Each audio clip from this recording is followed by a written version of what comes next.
What's going on, everybody? I'm Rob Wilson, and welcome to RW Arts. I'm a comic book artist, soldier, um, philosopher, a little bit of writing, but I am diverse in a lot of forms of thought.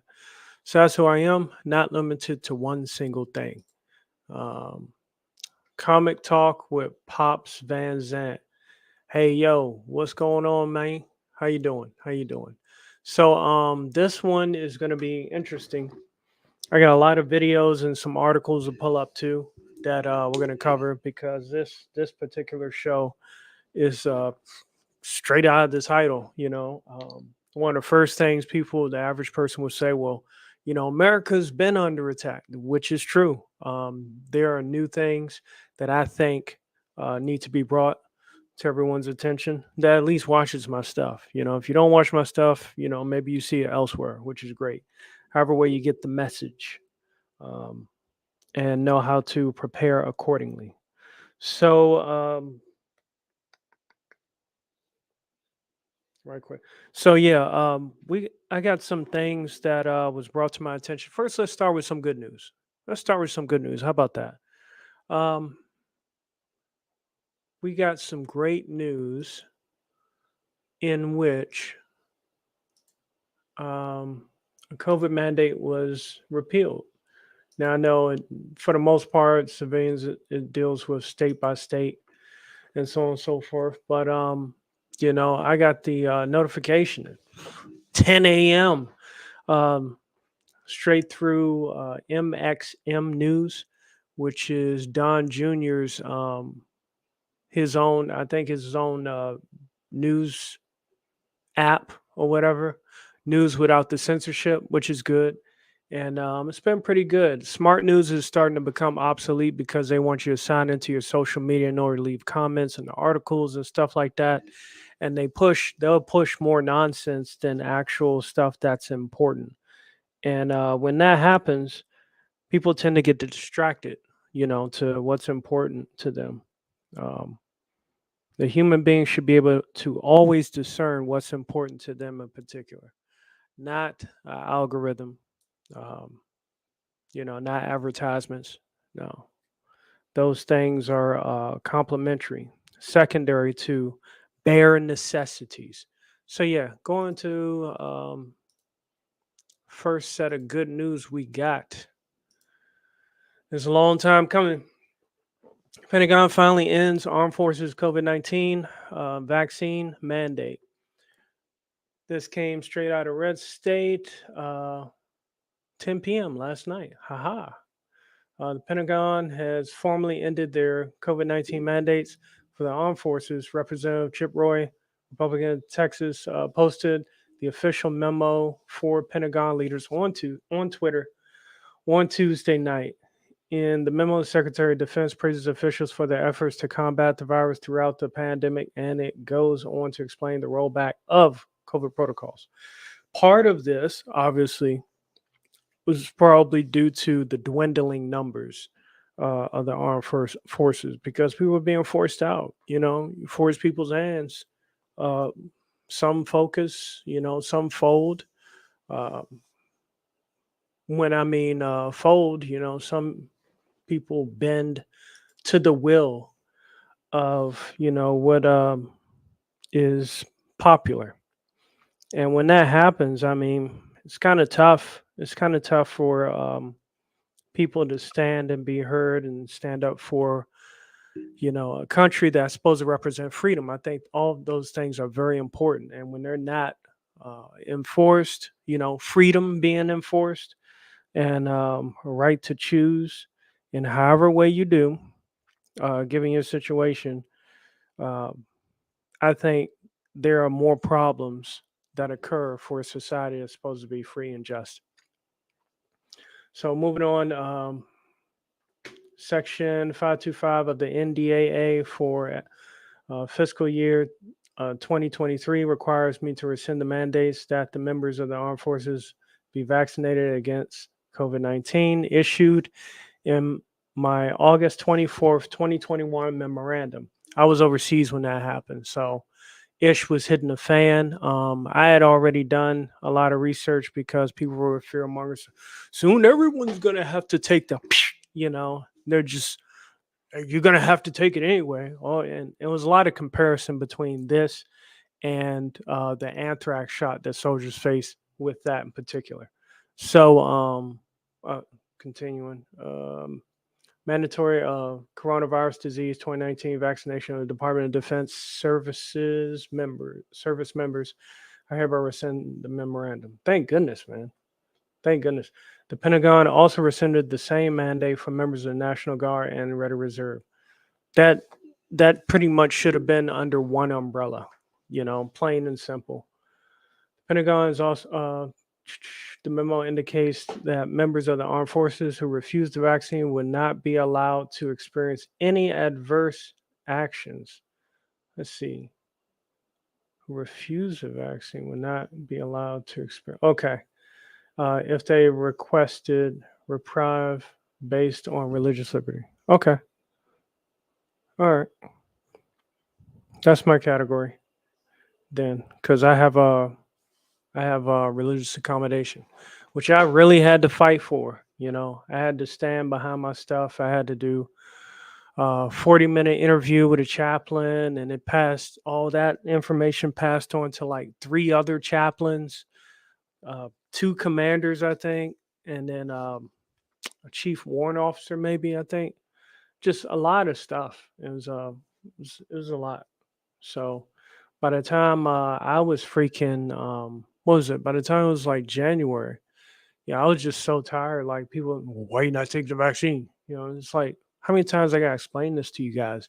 Have you done any research on your own in regards to the dangers of what it can do, let alone respecting a person's federally protected civil rights and the constitutional rights, the right to religion, their religious beliefs. Got to respect something. You can't respect some and not all. So it was a lot of tug of war I had to go through. I had to do a lot of research. I had to quote a lot of it, um, and know it up here, because that's the main thing. You will be scrutinized, you will be challenged if your convictions are not real. That's one of the key things that I think is very important. You got to have real convictions in this day and age because you got people making some very dangerous, um, legislation or mandates or memos in order to force people into stuff that, really they don't want. But you put the job on the line, you threaten them, isolate them, you do all this kind of stuff. You badmouth them in media, you know, you give them label of a negative connotation. That's really not cool at all, especially when it's supposed to be we're all on in America. At least I can't speak for other countries; they got their own rules. So moving on, Roy called the move an important step, but emphasized that there is more to do. For now, those previously dismissed for their refusal to take the vaccine will have the right to have their records updated to strike any negative language and characterization. It is not clear if any member of the armed forces unfairly dismissed will have a path to return to service. So a lot of people that refuse the vax, well, I'm hoping pretty much all the soldiers that refused vax and left or were processed out of the military can hopefully have their status changed to, whether it's general, um, was it tongue tied, general discharge or you know, positive. I can't get the wording right. There's so much army jargon. Don't expect me to get that all this right. But I'm hoping that they can get their stuff overturned. As far as their status if they left for this. I stayed in. I tried to fight it. Hey, tried to follow as many rules and follow the process as much as I could. And I'm thankful it did pay off. Mental scars I probably got some mental scars from it. Always expecting somebody to ask me the same question 33 freaking thousand times. You know, and people are just used to repeating what they're hearing on the news and TV and not doing their own research. That's part of what got us here. So in a way, I think the COVID mandate, not just for the armed forces but also for the states, was definitely an attack on America as well. Um, for what, 2 years, 3 years, since this hit the ground rolling in 2020 or 2019, technically, there were some cases that before they had a name for it that was roaming around the U.S. So let's see. Thank you to my colleagues. We fought. Let me see. We fought this terrible policy from day one, and the powerful testimonial service members share with us. Yeah, heck yeah, this is very good. For now, those previously dismissed for their refusal to take a vaccine will have the right. I think I read this already. All right. As Red State writer Stariff points out, this is about more than a vaccine. Someone needs to be held accountable for the horrific treatment of our service members who have only endeavored to serve our nation and protect our sovereignty. Indeed. Indeed. Um, you know, that whole, hey, I was just doing my job, that ain't gonna fly, man. That stuff ain't cool. Somebody has to take accountability for bad decision making that ruin thousands of lives in some form, fashion, or another, whether it was due to side effects or whether it was affecting the financial stability of one's family. Someone's got to be held accountable, you know, just like, pretty much the hammer was dropped on us, hammer needs to be dropped on them. It's that simple. So hopefully we'll see that with the House doing this thing, but who knows? Can't put too much faith in Republican policy. They like to tug of war. Some get comfortable, but like I said, the House, was it McCarthy just took over?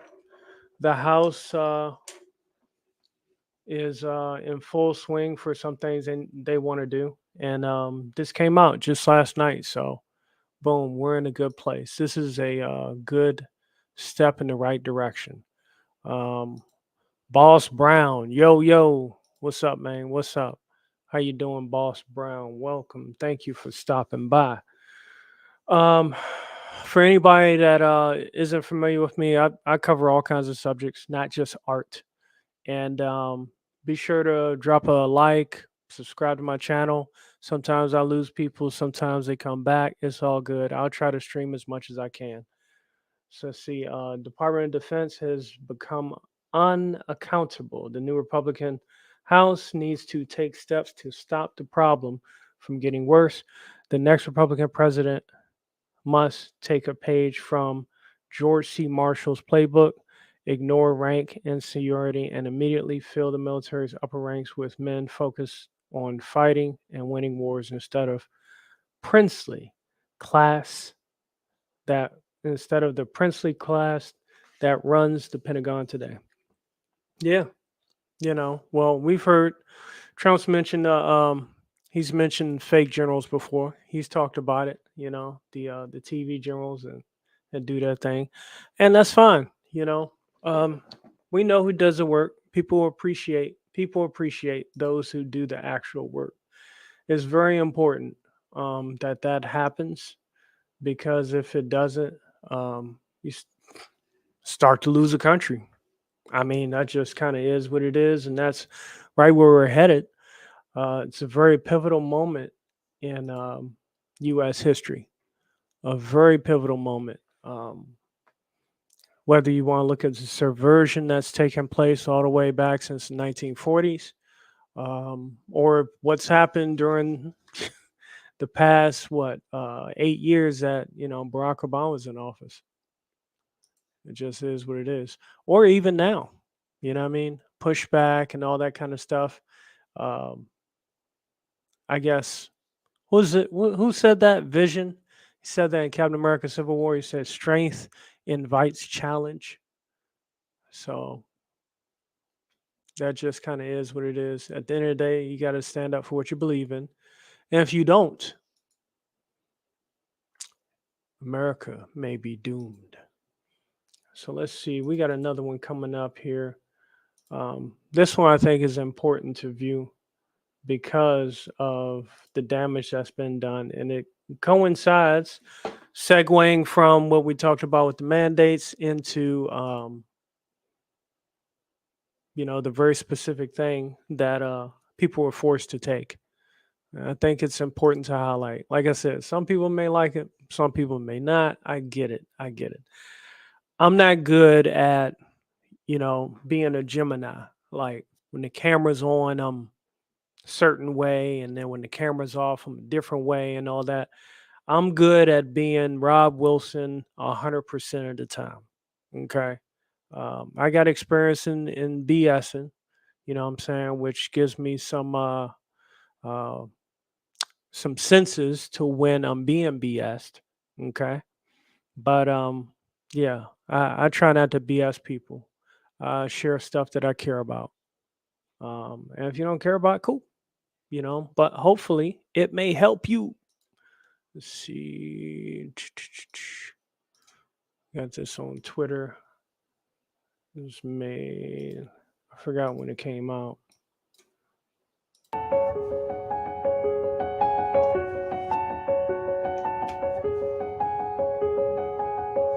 It is my duty and responsibility as a consultant cardiologist and public health campaigner to urgently inform doctors, patients, and members of the public that the COVID mRNA vaccine has likely played a significant role or been a primary cause of unexpected cardiac arrests, heart attacks, strokes, cardiac arrhythmias, and heart failure since 2021, until proven otherwise.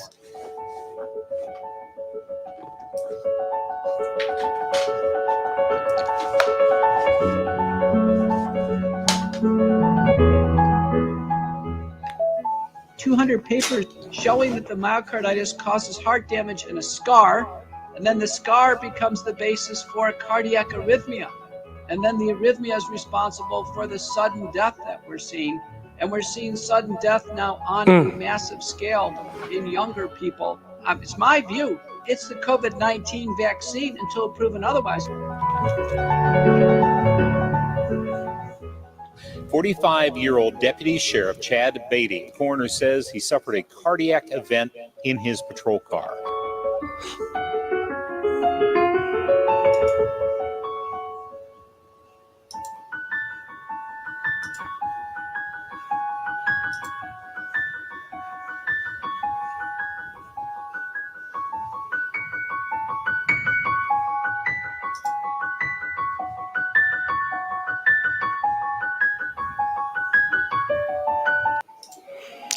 So yeah, that was a pretty big mess that a lot of people went through, and it is what it is. I know it's something that not everybody likes, but hey, got to deal with it. If you don't deal with it, it's going to creep up on you. Always expecting somebody else to do something of what's right is it's not going to be too helpful. I'm just saying straight up. Oh, and by the way, Comic Talk with Pops Van Zant. Thanks for subbing, man. Greatly appreciated. Thanks for stopping by. Let me see here. Yeah. I think we talked on Twitter before. Okay. So this right here, I think, is a healthy back and forth.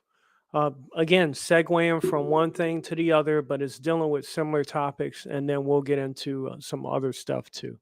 But I'm just going down the list of stuff I got lined up.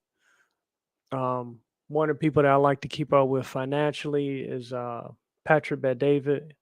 He keeps up a lot of good news. Very successful guy, former military.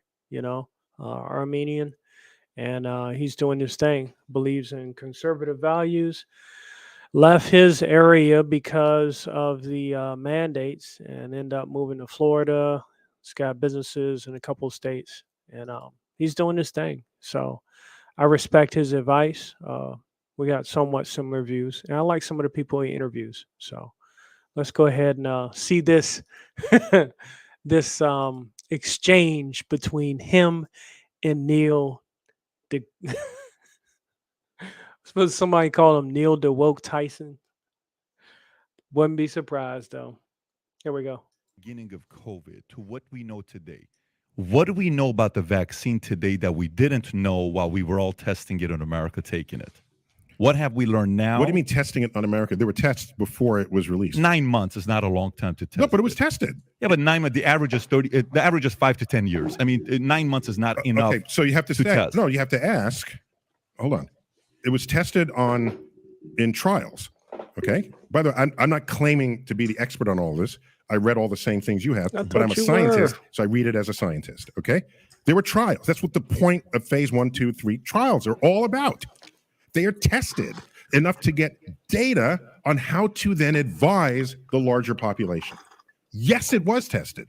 For you to say it wasn't tested is a gap between your awareness and understanding how things work and what actually happened. It was tested psychologically with Event 201, which of course was funded by Bill and Melinda Gates at the time. I think it was before their divorce. And then it was tested to the public as well, the actual experiment. Event 201 was in 2019. Yeah, so. Was tested. If you want it to be tested on millions of people instead of thousands, you can put in for that. You can say, I don't want this unless it's millions. That's okay. Totally fine with me. Okay. I'm okay with that. That's fine. So based on that, do you say, let's keep testing it while the virus keeps spreading? Okay. Right. So this is the contest between the information you have available to you at that moment and what's going on outside the lab. People are dying. Hospitals are becoming overloaded. So do you say we have good data on the 1,000? It's not yet at 1 million in case you wanted 1 million. Are you going to say, let's still do it let's wait another 6 months so we get another 1 million in here? Will you do that as a public health professional? No, I would have said, allow the individual to still have a choice that's okay with 1,000 instead of a few million. Gotta have a choice. Not force him to look take at that it, look. or else you're gonna get out of the Marines and you've been. Look at Neil deGrasse Tyson's pissed. It's like gone down a slippery slope, trying to explain what the mainstream normally says. And he just gave Patrick Bet-David a death look. Been doing this for 14 years. Not force him to take it, or else you have to quit your job as a nurse. There's a public health force versus there's a choice. There's a public health contract that you have. Boss Brown said Neil was there the whole time. In fact, he is the one who made it. He saw exactly what happened. In the Astro Biolab. Oh shit! Look out, Boss Brown. Boss Brown might be into something. Might be on to something. Signed implicitly as a citizen of a country where in part we depend on each other for health, our wealth, our security, and the like.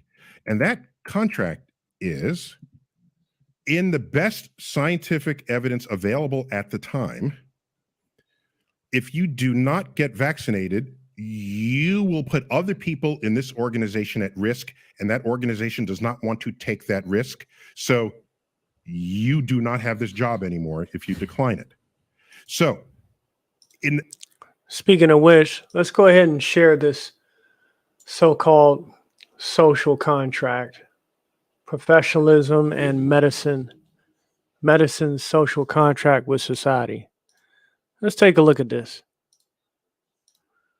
I like doing research. Research is fun. Research doesn't stop in school. Shouldn't, at least. All right. Yeah, abstract. All right. This is an abstract. Professionalism and medicine's social contract with society is part of the National Library of Medicine, NIH. Medicine's relationship with society has been described as a social contract. It's been described, not agreed to, described as a social contract, an as if contract, if contract with obligations and expectations on the part of both society and medicine, each of the other. The term is often used without uh, elaboration by those writing on professionalism in medicine. Often used without elaboration. So it's like an implied consent type of thing. That's not good. Based on the literature, society's expectations of medicine are the services of the healer, assured competence, assuming the people make these professionals make the best decisions possible, which some of them clearly didn't. You know what I'm saying? Altruistic service, morality, and integrity. Morality and integrity was not there for some medical professionals during the pandemic. That is a given. Otherwise, you wouldn't have had nurses, twerking and doing dancing and stuff in overflowing hospitals that Neil DeWoe Tyson just talked about. If the hospitals were overflowing, how you got time to dance? How you got time to twerk? Nurses, really? On TikTok? You just giving China all your information. Morality and integrity, accountability, transparency, objective advice. Okay, objective advice, because I'm trying to just use my little common sense brain. That's how I work. I'm not a professional medical, tenured with a whole library of elaboration and jargon in the medical field. I'm just using my common sense brain here. That's what I got. That's what God gave me. He also gave me an immune system too. So, objective advice, which one would think that advice has no bias or should not have any bias. It should be purely based on the science. So, if you have doctors giving advice that's supposed to be objective, and then you have other doctors or scientists giving advice that's supposed to be objective and they disagree with the other ones, you can't sit back and say, well, those doctors are wrong and have them censored and have them seizured, have their license forced to be repealed because they're not in lockstep with the rest of the doctors. That just doesn't work. Objective, from what I know, it should be, unbiased. That's objective advice. So, in my opinion, the objective advice, in my subjective opinion, the objective advice that the doctors that were shadow banned and blocked during the whole mandates um, had more of a objective lens than the ones that everybody else jumped on board. Take the jab, take the jab, jab, jab, jab. It's like somebody sitting in a corner playing Street Fighter, crouching, jab, jab, jab, jab, jab, jab, jab, jab. Hoping to get a whole long combo. It's crazy. And promotion of the good public or the public good. Medicine's expectations of society are trust, autonomy, self-regulation. Medicine's expectations of society are trust, autonomy. That's another key word. You should be autonomous to have your own decisions on what you do with your own body. Self-regulation. I maintain a somewhat healthy diet and I detox, I exercise, I regulate my health fairly well. A healthcare system that is value driven and adequately funded participation in public policy, shared responsibility for health, a monopoly, and both non-financial and financial rewards. Are those all those patents? Must be the financial rewards part. The recognition of these expectations is important as they serve as the basis of a series of obligations which are necessary for the maintenance of medicine as a professional. Mutual trust and reasonable demands are required of both parties in the contract. Mutual. During the past 2 years, there was not a mutual amount of trust and reasonable demands. If you're forcing somebody out of work in order to, test something out, that's not reasonable. You're threatening people's livelihoods. And yeah, I think it's pretty suspect. Pretty suspect indeed. Let's see here. I'm just checking to make sure. I don't think I'm shadow banned yet. Nobody's having any issues. None that I can tell, Twitch might have an issue, but it's all good. Don't worry. We'll hop into some technology stuff in a little bit. So let's go ahead and continue with Neil deGrasse Tyson dropping the knowledge, dropping that science. He be getting it. He got PBD on the ropes. Boss Brown, I know you watch fighting games, but do you play them while you're speaking about Street Fighter Jazz? I hardly play them anymore, man. If I spend time playing them, I get caught up and, start spending more time playing video games as I should not, because I'm supposed to be doing art, create and promote and advertise, that kind of stuff. But yeah, I got a long history of fighting games, Boss Brown. I see you got the M. Bison look. M. Bison, man.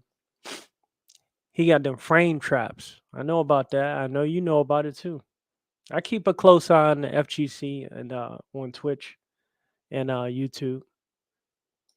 With any public health decision, there has to be a consequence to you not participating in that social contract. Is it your job? In some cases, it was. But no, we're not going to have the army bust into your home and force a needle into your shoulder. That's not going to happen. We pretty much did that. Well, only put your job at risk, yes. Yeah, 67% of Americans took the COVID. That's force. That's not a choice. That's a lot of force and coercing and pushing going on. But you can't go to the school unless you're vaccinated against mumps. I think that's bullshit. That's a different country. Yeah, but okay, would you want a country? No, America is supposed to be the one that offers the most freedom. That's what America is supposed to be. Okay, so watch. So for example, if you use that argument, somebody may say, well, freedom of choice. I want to choose what I want to do with the body. You're right. What body? If you want to get an abortion, it's your choice. Your own body. If you want to get an abortion, you get an abortion. If I want to get the vaccine, I get to choose. So you can't force. If I can't force you to get an abortion, you shouldn't be able to force me to get because it's not about you. It's about people you interact with, and that's the social contract of public health. We don't even know if the vaccine worked or not at the time. Yes, that's what the trials are, dude. That's why these trials. What are you missing? I'm flipping out. But let me ask you a question: are we saying only one type of scientists are right? No, we're saying that the system in place, the 16,000 that signed that. No. The system in place to test vaccines. Yeah. There's an entire system that's in place. That with review boards and all of this, the average that's in place. Now you can say what you can say is, I have a better idea than all these review boards and all these agencies and the CDC. I have a better idea. Here's what you should do, and that would have made everything better. Okay, you can put forth that idea, but what I'm saying is, in a case where you can contaminate someone else, it's not about you. It's about the collective You're assuming health. You're assuming because somebody can take the vaccine, won't get COVID, which, by the way, I don't need to play the clips for you to see it, where everybody said, hey, If you get it, you're not going to get. If you take the vaccine, you're not going to get a Rachel Maddow, Joe Biden. I can give you Fauci. I can give you. And you've seen these clips before. It's not like you've never seen it before. Yeah, what happened? They were wrong. Hold on. So, See, he wouldn't even admit to that. Look at him stalling. the Done. strain evolved. Done. Look at him. Oh, so, So, If you get it, Look, you're look, not going to get. If you take the vaccine, you're not going to get a Rachel Maddow, Joe Biden. I can give you Fauci. I can give you. And you've seen these clips before. It's not like you've never seen it before. yeah, what happened They was- were wrong. hold on. what had So- happened was, look at him. So, Done. Done. the Done. strain evolved. Okay.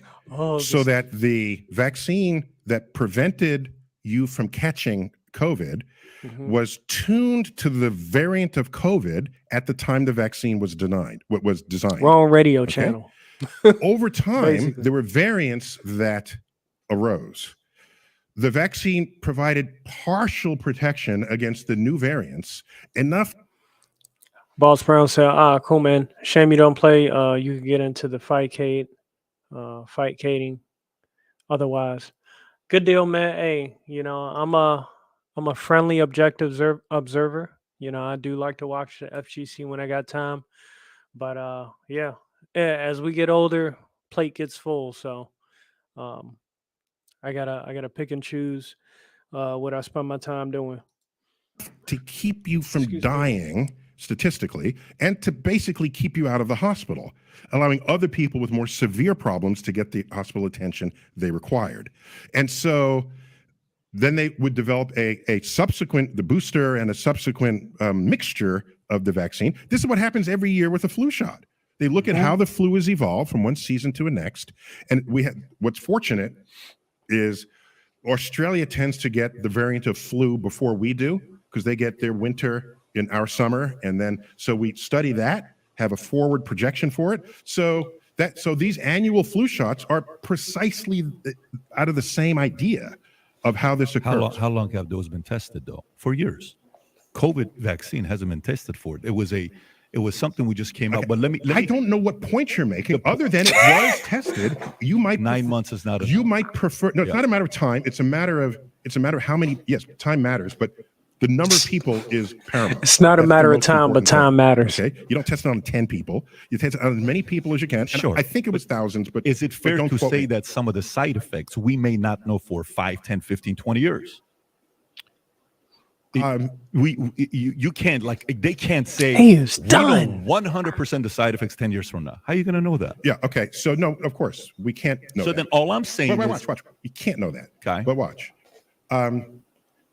So I have a whole chapter called Risk and Reward in the book, which tries to sensitize people to when they make a decision, what kind of risk are they absorbing relative to what they're rejecting? Okay. And we're not very good at that, at probability and statistics or analyzing it. That's why TV commercials trying to sell you a product don't just show you data. They show a person speaking of the effectiveness of the product. A single person. I lost 50 pounds.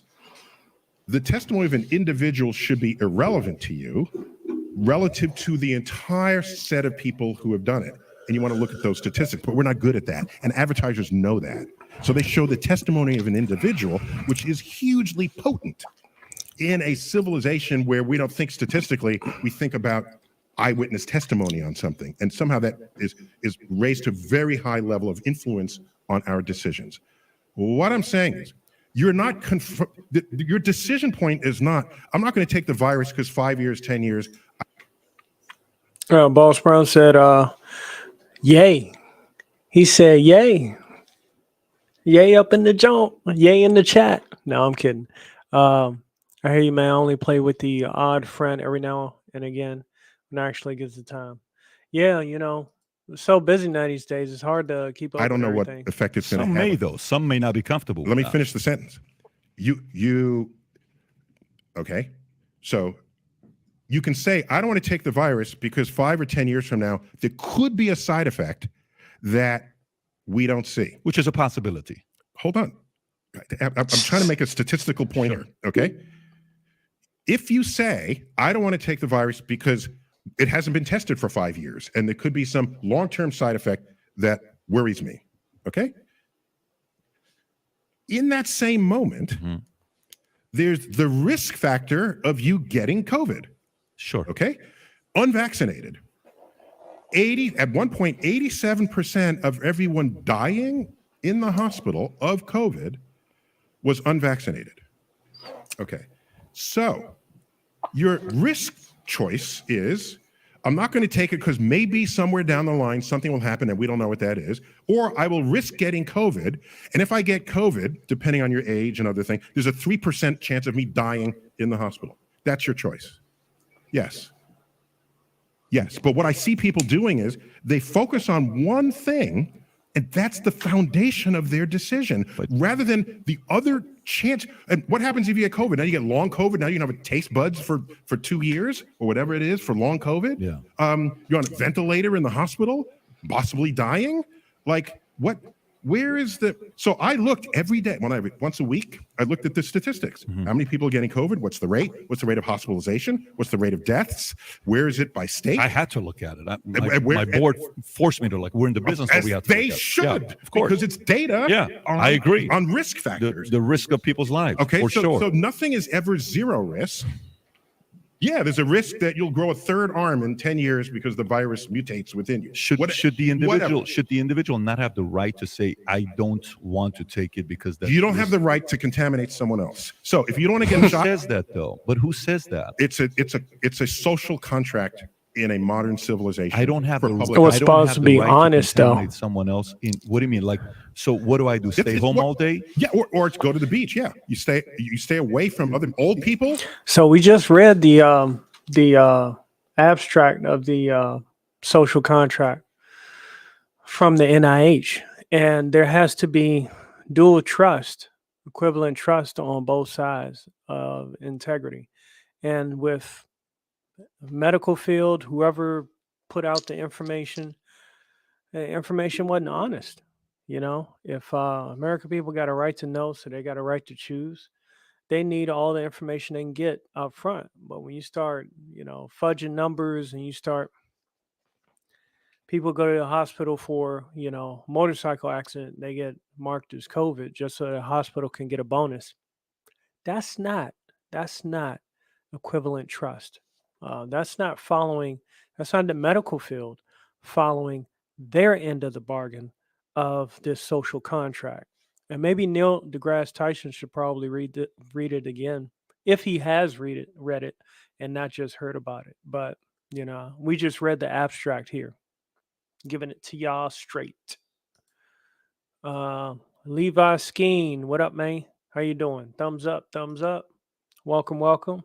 If you like what you're hearing so far, be sure to drop a like, subscribe. I do varied content. Try to stay diversified, like my money. Who Some beaches were but you closed. stay away from people who are who are immune compromised. So Neil, so for me, I'm asking you because I want to know how you process this as a guy that's well-read, smart. I process the data, and the data. We didn't have enough data, though. No. We didn't have enough data. At any given moment, Yeah. there's data for you to make a decision. At any given moment, Sure. the data is constantly getting better and better. Yeah. All right. So, all right. At any given moment, you say to yourself, "Okay, what happens to me if I get COVID? There's a chance I'll get long COVID. I'm certainly out for at least a week, and there's a chance I'll be hospitalized, and there's a chance I'll die." Mm-hmm. I take the vaccine. It mitigates this, basically entirely removing the chance that I'm going to die, essentially, at my age group. And I will accept the risk that in 5 years I'll grow a third arm. That's the kind of decision making that I make. Now, that's just for me, but on top of that, if my workplace says, we don't want you coming in unless you are vaccinated and you might lose your job, I would say, why? Oh, because you could contaminate someone else, introducing a problem in their own health profile. That's the public contract. That's why workers wash their hands in the restaurant bathrooms by law. Yes, they're required to do so because you don't want poop germs in your dinner that they're preparing. Because our evidence showed that that's one of the greatest places you can spread disease, is in a restaurant with a central kitchen. So this is the Now, you want a world where you can do whatever you want and have it influence other people. I'm not saying that. You kind of are. I'm not saying that. All I'm saying is the following. Like, okay, for example, statistics. You know, have you seen the documentary Died Suddenly? Have you looked at it? No, I haven't. Okay. Well, It's an where's it? interesting one. It's on I don't know where it's at. You can find it I'll go somewhere watch it. online. Yeah. Okay. Mhm. It's got 30 million views. I think it's worth watching. Actually would be curious to know what you say about it once you watch it. Mhm. The statistic then showed, like, pre-COVID, you know, 29 people, athletes in Europe died suddenly from heart failure, pre-COVID, pre-taking the mRNA vaccine. Okay. Post-taking the mRNA vaccine last year, 1,500 people suddenly. Levi said, I'm late arriving. Is this new? It's just a day ago. It's a quick segment between PBD on his podcast with Neil deGrasse Tyson. And it's just covering a lot of the issues between communication, data, not full research of the jab, you know, the CV jab, the Charlie Victor, and you know, they're having their back and forth. You know, Neil deGrasse Tyson, of course, is sticking to the script of mainstream media. They pay his bills, so he has to stay committed. While PBD has emphasized that it's important in a open and free society where people have freedoms in their constitution and have a right to choose what they put in their bodies. Just like people got a right to go to McDonald's, they got a right to not go to McDonald's. Should be pretty simple. But, you know, these are no longer simplistic times that we live in. Had heart failures in Europe and 2/3 died. That's documented. That's not like it's a hypothetical, right? Okay. You read statistics like that, then one has the right to But say, just to be Sure. careful. Be careful how you speak information. So See, now he giving you them a are warning. describing two. Be careful how you speak information. Also, be sure to follow me on all my social medias for anybody to stop by. I'm on everywhere except for Facebook. I had a new Facebook for art class, but Facebook is just such a cesspool. You know, I kind of refuse to contribute to it. So I'm everywhere else. See, Levi said, thank you. No problems. No problem. So yeah, also I'm on Twitter. That's where my main action is, where a lot of the action is, you know, under the Musk kingdom. And I like to say shout out to everybody that I'm following on there and that are doing Twitter Spaces. Twitter Spaces is a new, amazing interactive model that allows you to basically podcast within groups just by audio only. Don't need a camera, just in simplest of terms. You can verbally tweet all you want within a group of Twitter Spaces. And I've learned a great deal from a lot of people in those spaces. And I've heard both sides of arguments when it has come to various issues. So I enjoy it. It's I think it's a great opportunity to have you know, to bridge the gap between, you know, celebrities, entertainers, professionals, and many different trades and skills that deal with issues currently today. You could actually get them and contact them and have them on a Twitter space and have people ask them questions, especially like with the Andrew Tate thing. I've been keeping up with that, you know, as it occurred. So learning a lot. As I love to. Learning is great. Events. Okay. You're describing events that had a temporal relationship. Okay. Temporal Before relationship. you've established a causal relationship. Just be clear Look, that that's 100%. I'm not doing that. All I'm doing is the following. Here's all I'm doing. Mhm. If somebody all of a sudden starts having a breakout, okay, a breakout of what? meaning their skin starts breaking Yeah, out. uh-huh. You're 26 years old. Mhm. You never had a breakout. All of a sudden you start breaking out. And the doctor says, listen, man, what have you been doing differently? Well, listen, for the first time in my life, 6 weeks ago, I started doing DECA, steroids. Mhm. Well, okay, that's why It implicates it. it implicates it, right? Okay. Hey, if somebody all of a sudden, you know, is having a hard time sleeping at night, I'm having a very hard time. So let's watch your diet. Well, then they notice at 10:30 at night, you're having iced tea and, lemonade, and you add it with this. Well, listen, if we've been doing it for 6 weeks, that's why you're having a hard time. Just drop that. Don't drink that after 2:00. I'm just making, saying, but all I'm saying is what I want to know is I want to put everything on the table versus saying, no, there's one thing we can't put on the table, and that's the cause of the vaccine. There is no way there could be any negative impact because of the vaccine. That's ludicrous. has Yeah, ever that's said that ever impossible. about any vaccine. If you say that, then the question then becomes back for you to say, when COVID first got started, I invited so many doctors to come in to talk about COVID. And then I invited people good, by from the way. both sides. I want Good that you both do that. sides. I invited people from both sides. You know which side would never come? The side that was for vaccine would never, ever come because they thought they were above the average person, that they know and the rest of us are dumb. So because of that, they're not willing to come and sit down with scientists. I think that's arrogant. So to me, when I ask you scientific debate, I'm not telling you I'm a scientist. Hey, let me debate with you because I'm smarter than you. I'm not a scientist. I'm a business guy. Let's do a hypothetical scenario. There you go. Hypothetical. Pulling them away from the facts.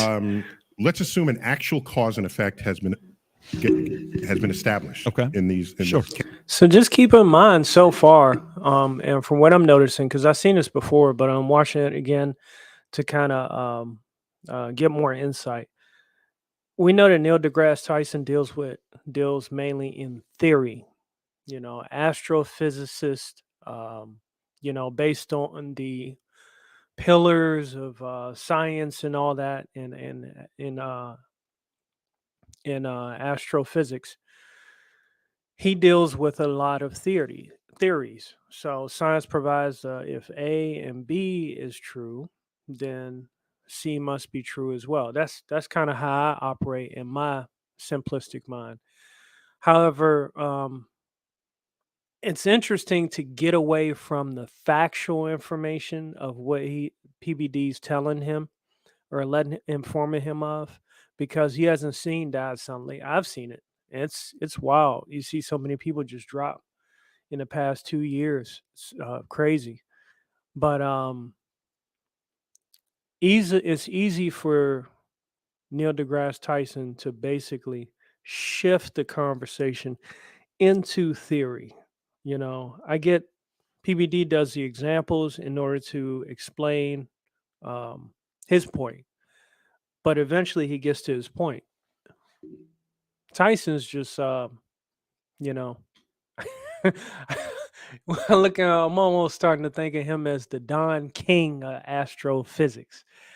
He got plenty of hustle with. So, like I said, he protects mainstream media. That's why he's there. Case. Sure. Which it's not have to see the film to know. I'll send I it don't to know you. that it's Yeah. a cause and effect, other than a coincidence in time relative to other things that people might have been doing. By the way, alcohol consumption went up during COVID significantly. Okay, and alcohol is implicated. Who's in been heart passing disease. out with depression, alcohol out on the anxiety, field? People staying at home, All of the above. kids. Opioid. If you got athletes dropping in the middle of a sporting event, they were not drinking like boatloads of alcohol. That's just my little 2 cents. That's all I'm saying. Addicts, Okay. addiction. Okay. So the staying at home wasn't the best decision either. What I'm saying Yeah. is, if after the vaccine is available, more people die of heart failure over a time where alcohol consumption went up, as did That depression. could be an option. That's, Yeah. that's right. That's a very good. That's all I'm saying here.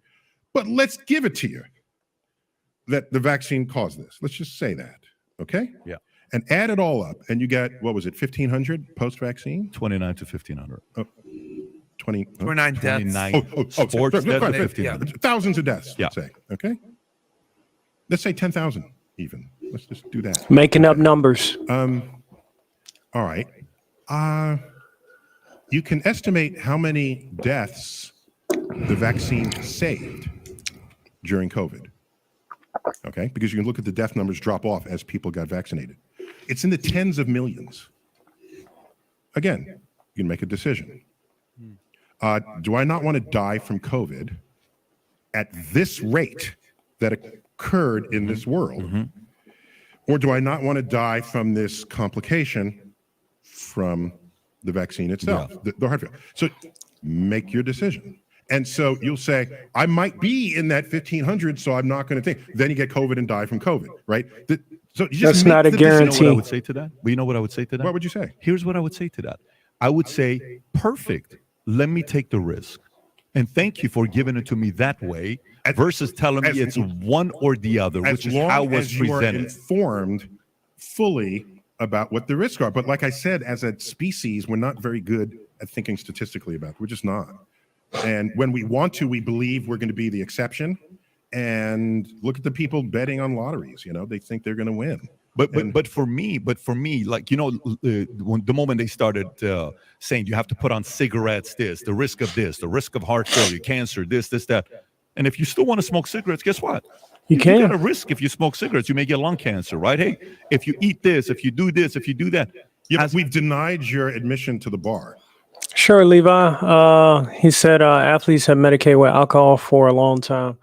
Medicaid with alcohol out on the field. That's specifically what I'm talking about. But sure, yeah. Who says athletes doesn't like to party? You know, I think they've been doing great prior to the past 2 years. But you know, you force a group of people to take something, you'll see the results. I mean, that's why it's called an experiment, right? There's a But good point. Good point. cost to that because it's a public health issue. And so, right, you are free to smoke the cigarette, but not in my establishment by law. Not in your establishment. By law. By law. Correct. No problem. Right. Totally fine. But that's an example. But of if a you want to public health smoke cigarettes contract. outside, Neil, you then can. let And me you can live on the beach unvaccinated. That's fine. Neil, let me ask you this. So what state would you say was the most responsible during COVID? State? State. I don't know. Okay. I never looked. So if you're a stats I have no guy, idea. okay, I'm a stats guy as well. I like stats, but I'm more financial. I'm not like, you know, I understand what you're A lot saying of with stats and finance. I'm a baseball guy, so I like stats. Okay. I'm all about stats. I love baseball. So if we look at the stats, the media made Florida seem the most irresponsible state. That's what the media made it look. Okay. We're in Florida right now. You guys do have kind of a bad reputation on a lot of stuff. Okay, sure. So, and by the way, I've lived in California 24 years, 5 years in Texas, 2 years in Florida. So Okay. Just so you know my background. That's right. Okay. 10 years in Iran, 2 years in Germany. That's kind of my background. A couple years in the military. But if we say, hey, if we look at the data, the most irresponsible state was Florida. You would have heard many times news telling you that. When I go to California and I would say, I'm in Florida, I was like, oh my God, you're in Florida. Oh my, it's horrible. But you know what I realized? Here's what I realized. If the state of Florida is so bad, why did the NBA during Black Lives Matter host the playoffs in Florida? In the bubble. If Florida I thought they created a bubble for themselves. well, why did they come here? They could have done it in Texas. Texas got plenty of places they could do it in. Why did they do it here? I don't know. But the point is, they felt safest. What I'm not going to Here. use the NBA as a measure of what is. See? They also Start I- denying the point. A lot of the Super Bowl was here. I'll give you another one. Pro-vaccine AOC for vacation. She came to Miami. People from New York and California were partying for Miami. During COVID, when everybody was looking for a home during Christmas where to go to, you couldn't go to Colorado. You couldn't go to Lake Tahoe because it sucked. You had all these other choices. Everybody came to Florida. I'm not going to That's judge the statistically, though. safety. See? of it. I Deny. can't use that as a statistics of safety. Can't use it. Can't Can't use data. I don't care who chooses where to vacation. I care what your death rates are, what your vaccination rates are, what your hospitalization rates are. That would be an objective measure from state to state. What state are you most likely to die in from COVID? That's a statistic I would pay attention to. What state has the least hospital beds to accommodate those who are sick from COVID, even if they're not going to die from COVID? I would want to know that. I'm not going to base a decision on whether the NBA chose to put their bubble in the state. Well, statistically, New York and California does not look good. Statistically, New York and California, and they're supposed to be the most responsible ones. Those two states didn't look good. All I'm saying is, from my end, in a space where I sit there, I say, oh my gosh, okay, I had no clue about that. That was brilliant. That's interesting. Let me go research. Let me go look at this. I'm a guy that likes debate of experts in two different sides and let them make the argument. And I'm mature enough to know the better salesman doesn't necessarily have the better That's good. argument. But let me just You say got to that hear both there's sides. nothing It's I've important. said in the last half hour that is a debating point. All I'm telling you, well, you can debate whether you should still be able to work and put other workers at risk for not having vaccinated. You can debate that. Yeah. In the context of public health, That's a risk factor that we don't want to introduce to other people because of your decisions. That's a public health issue that's been going on basically for 100 and something years since, you know, who's the woman who, some famous medical case, a person who spread, what is that case? Recently? No, 100 years ago. Oh. It created a whole wave I know who you're talking of sanitation rules and things for public health sake. I'm not familiar. But anyway, the point is, I want to make sure you know you can focus on the 1,500 people who died after the vaccine. Mary Mallon. You're talking about the history of typhoid fever? Yeah, Typhoid Mary. Yes, Yeah, thank you. Typhoid Thank Mary. you. Yeah. Okay, I didn't know her last name. Yeah. I thought Typhoid was her first name. Typhoid Mary was her Mary. last name. Okay, Typhoid Mary. So, oh my gosh. So it's simply a matter of, if you're saying you don't want to be in the 2,000, whatever the number is, who died after the vaccine from heart failure at the peak of your physical career, not totally necessarily factoring in all the other abuses that went on over that time that may have contributed to it. Instead, you want to take the risk of COVID and not be one of the 20 million people who would have died and didn't, right? So I just want you to have the statistics in front of you. And it seems to me most people would, in most cases, choose the path that reduces their chance of death. But When by the way, I don't coerced. disagree. That's why I'm not debating. I'm just saying, I'm putting it out there. But this part of what you're saying, I'm 100% with you. But this is It's not a matter of being with me. It's just, are you with No, decision making but- of what is rational statistical analysis? But this position is not an arrogant position. This position is kind of like when you're sitting there and a doctor, you tell the doctor, so doc, what do I do? Do I get the surgery? Like we have one of my good friends right now is getting a brain surgery in the next couple of weeks. She's afraid. Now she believes in God, so faith is kind of calming her down, but she's afraid, okay? The doctor says, there's a 10% chance you're not going to make it. Mm-hmm. Do you want to, for the rest of your life, live having to take that medication with the side effects, or do you want to do the surgery? The individual is making a decision to get the surgery. She knows the chances is what? 10%. You know what I say to that? Hey, at least I know the risk. Versus, no, if you take this, you won't get anything. Propaganda, selling me this. Like, what's the three things that you say? There's three different types of truth, right? It's objective truth, personal truth, And political truth. Exactly. Yeah. That's the one I have Propaganda a truth. problem with. And I As agree with should you. we all. And that's the part I have a problem with. I'm personal truth. Let's debate, have fun with it. Great. Let the audience. Yeah. you know- Personal truth. Yeah. You want to debate personal Yeah, truth. exactly. That's cool. Okay. Kirk or Picard, you know? You just, Yes. Whatever. Yes. Uh-huh. But Is that a Star Trek reference? Dude, who let him in? I'm sorry. Who let him in? They've been asking that question for years. the political Who truth, let I him in think, the house? is what brought a lot of division in Of households course it and would. companies, different places. Of course it I think would. that's what happened the last 2.5 years, Yeah. specifically with that. And you know this, like you took it, you didn't take it, you're part of a political party. Like you may be positioning me right Statistically, now. that Yeah. was a correct statement. Yeah, statistically it was. But you know, what was interesting is that people with no college degrees took the vaccine less than those with bachelor's degrees, but then MBA was the least, which is kind of funny. MBA people took the least amount of vaccine Interesting percent. sociological. Yeah, interesting sociology statistics. statistics. Uh-huh. So if you like this clip and you want to watch another one, click right here. Okay. And if you want to watch the So, yeah, entire podcast, they had some pretty good banter back and forth. I thought that was worth highlighting in regards to the talk of the Charlie Victor. Yeah. So, you know, hey, like I said, I'm thankful to have some better decision making being made now. It's a shame, like some people they bring, you know, some information to me, and you know, God bless them. They got, you know, their heart in the right place.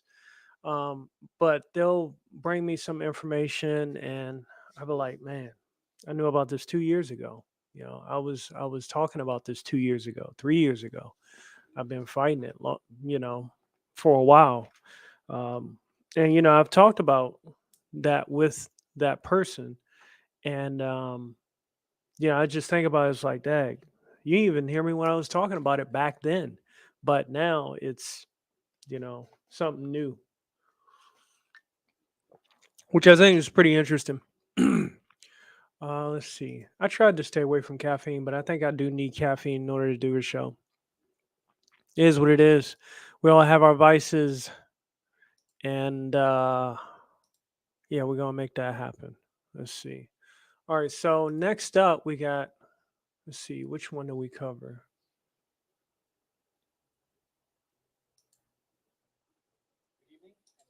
Okay, so now we're gonna shift. I think I didn't exhausted all of the CV stuff.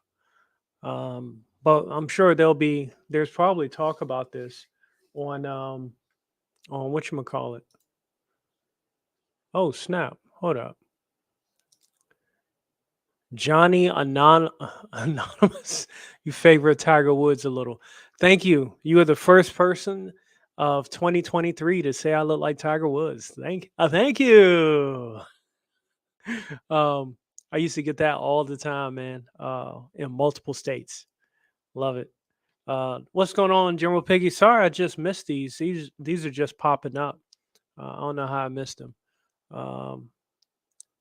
Welcome along. Welcome aboard. Coffee is acceptable. Oh yeah, I do tea. So that's where I got. All right. So let's go ahead and continue. We're shifting from the Charlie Victor news to, title of the show questions is America under attack. And here's a little bit of the reason why I like to think so. And, some people can say, well, it's been under attack. Very true.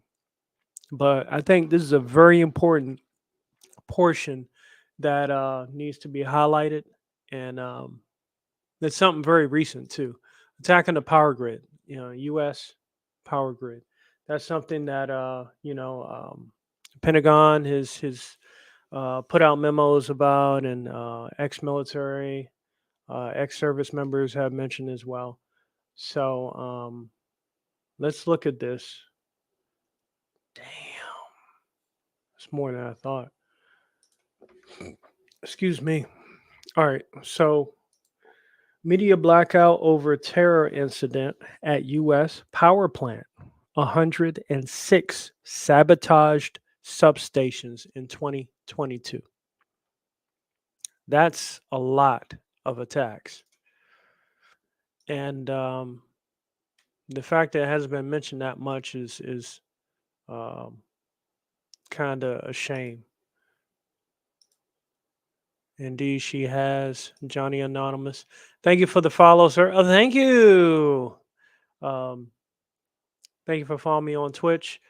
I got to figure out, I might be on there this evening before I check out Art Jam with JBot Art.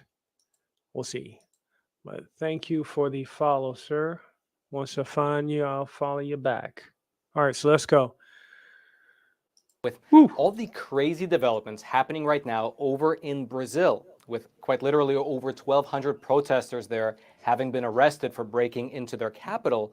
Well, over on Epic TV, our Brazilian team, the Epic Times' Brazilian team, just published an awesome documentary called Brazil, A Last Stand in the Americas, detailing the inside story, a rare look that you'll never see on the legacy news outlets of what's really happening in regards to their most recent election, and what it would mean for the country of Brazil if it were to once again have a socialist president. If you'd like to check it out, the link to that documentary will be right there at the very top of the description box. A threat to all. Check it out. Now, let's dive into today's main topic, Navy. which has to do with this right here. Awesome, man. Thank you for your service. The United States lit up Welcome at night. aboard. It's a great visual of America's power grid, showing how vast it is. Boss Brown said, yo, Rob, got to bounce. Have a good rest of the stream. Greatly appreciate it. Thanks for stopping by, Boss Brown.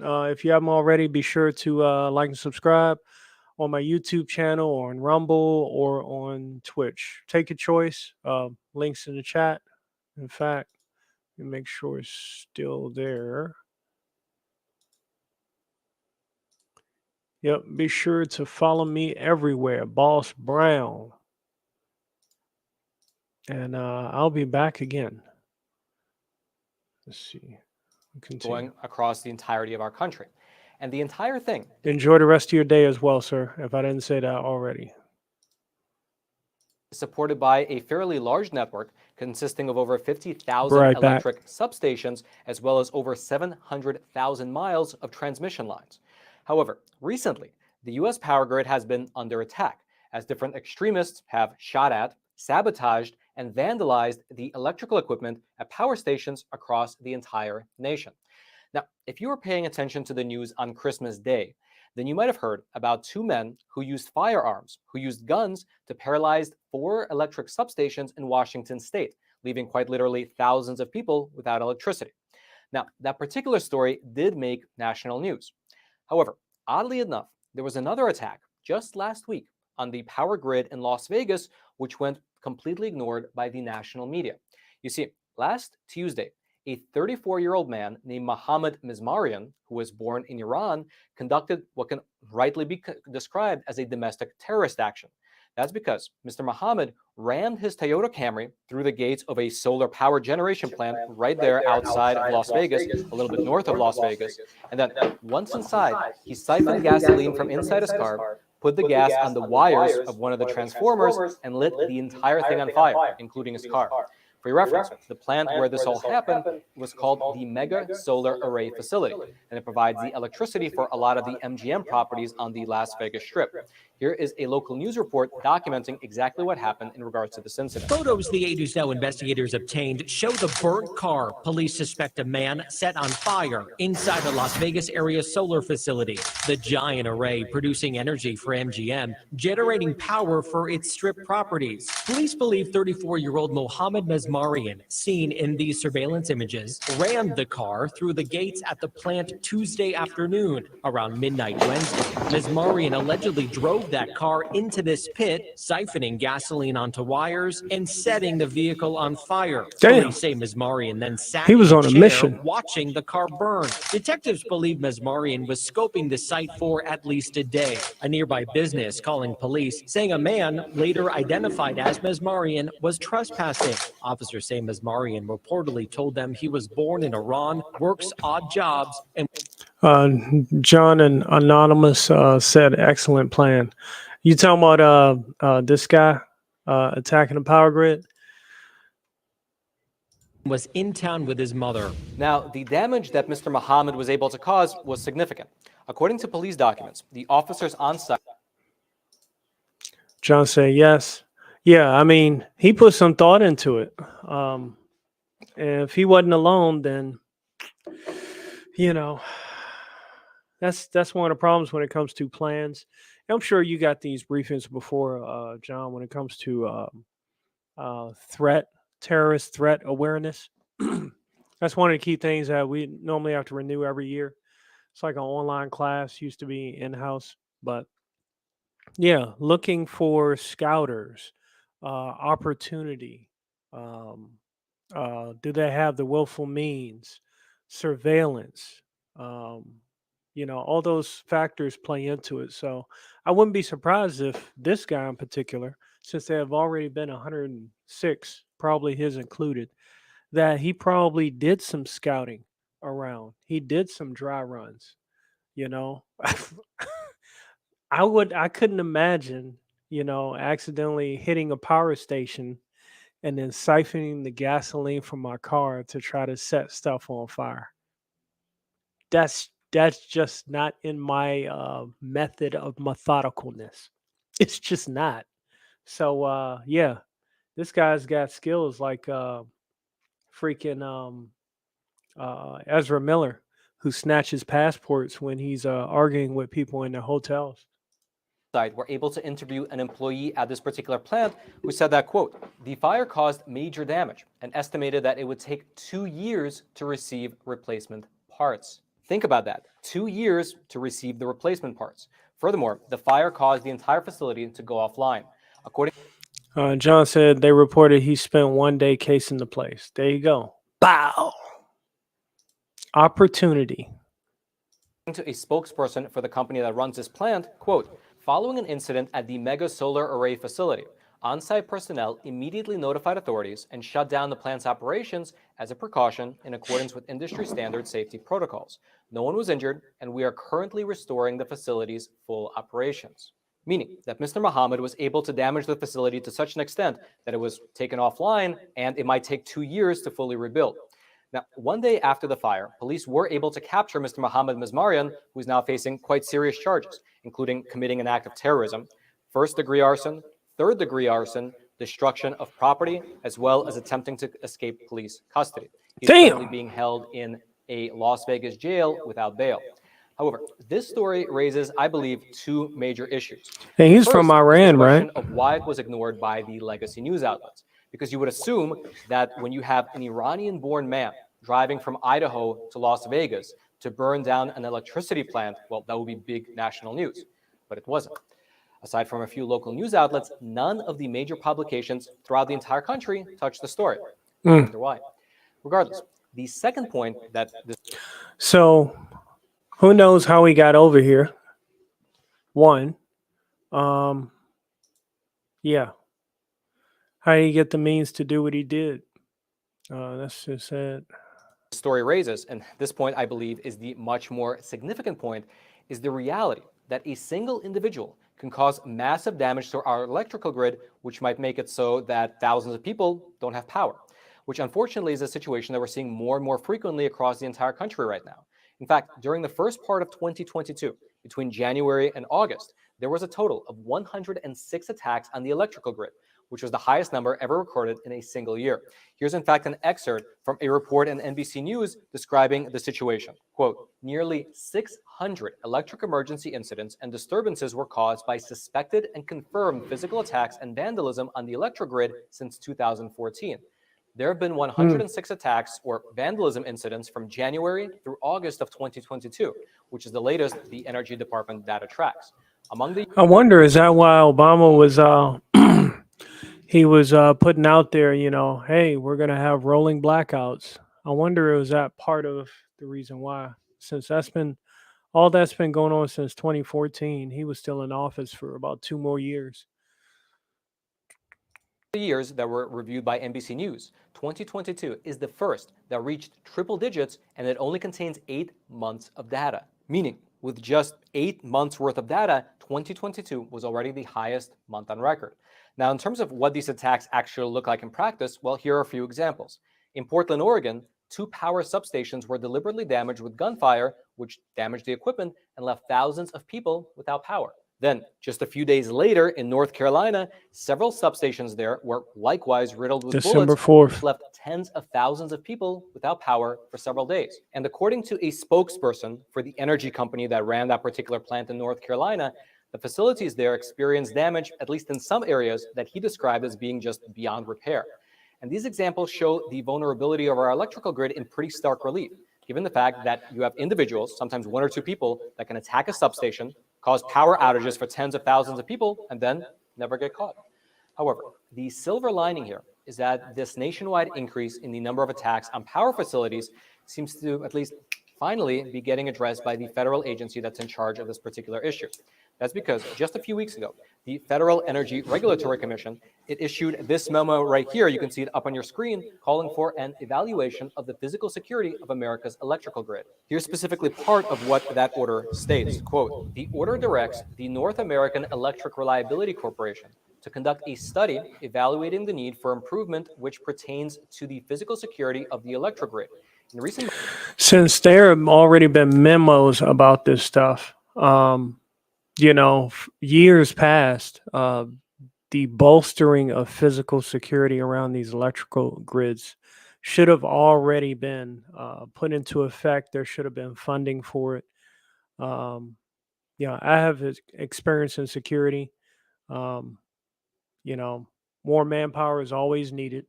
So I think the fact that there are no contracts that I know of, at least, no contracts to have more physical security for these electrical grids, which are vital to our nation's sustainability. It's a problem. So General Piggy said Portland sounds like no man's land. Yeah, basically Fallout 3. You know what I'm saying? Fallout 3 like a mug. John said Congress is inept. Hell yeah. You know what I'm saying? Hey, what's going on, Admiral Wackass? How you doing? Welcome, welcome, man. Hope you're doing well. Let's see. That funding went toward gender fluid hiring practices. There you go, man. Hey, gender fluidity is more important. Funding gender fluidity is more important than our nation's power grid. Because I mean, I got another video after this. Is short, much shorter than this, but it's going to set the stage of what it is I'm trying to present. I don't want to jump the gun on it too much, but you killed it with that one, General Piggy. I mean, that's probably where the money went. Went there to Ukraine. So when people ask me, "You donate to Ukraine?" No, you already got my tax money. What more you want? You know what I'm saying? Um, the greetings and salutations, John LOL. Same to you. How queer. Gotta hop in a meeting in a couple minutes, but saw you were live. Thanks for stopping by, Admiral Wackass. I'm gonna try to stream a little more often while I can, as long as they don't shadow ban me, and we'll make it happen. Months, there has been an increase in reports of physical attacks on electric substations. Definitely, if you don't make it back, thanks for stopping by. I'll see you on the flip side.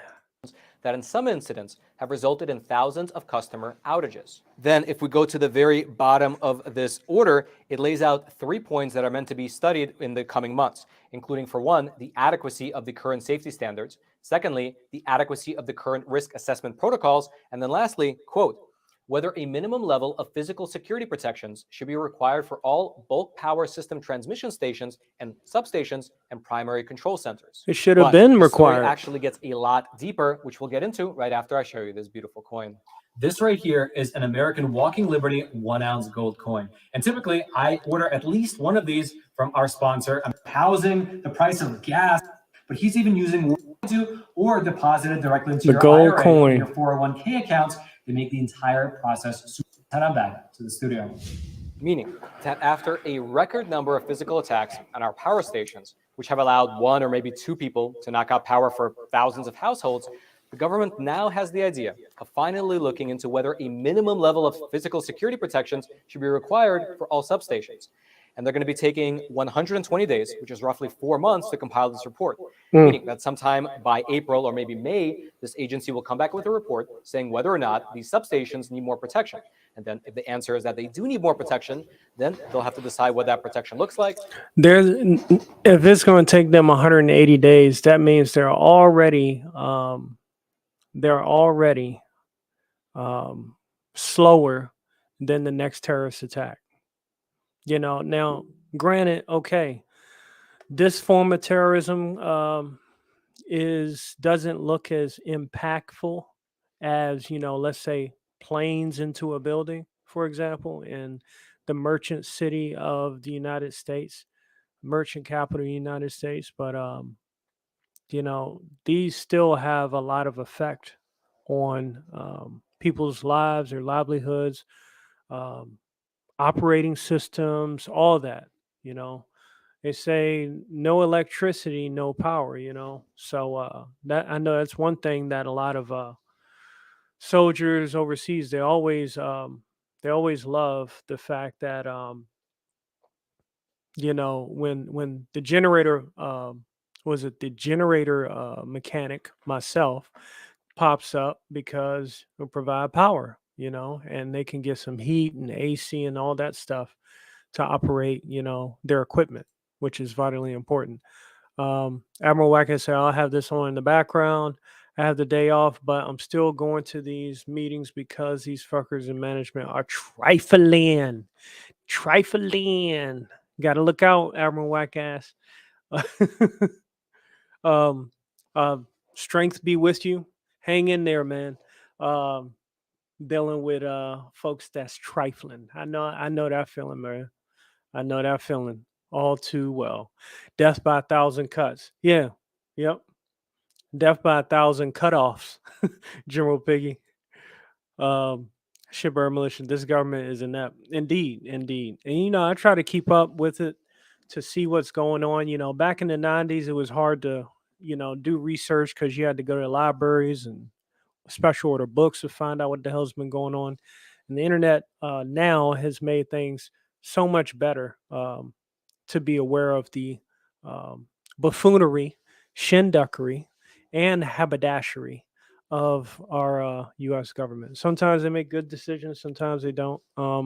But when it comes to national security, honestly, I think folks should be focused more on protecting the power grid than worry about calling freaking, parents that don't want their kids taught, um, LGBTQ stuff and critical race theory, domestic terrorists. The domestic terrorists are already there. They've been here. They've been doing damage to our power grid. You know what I'm saying?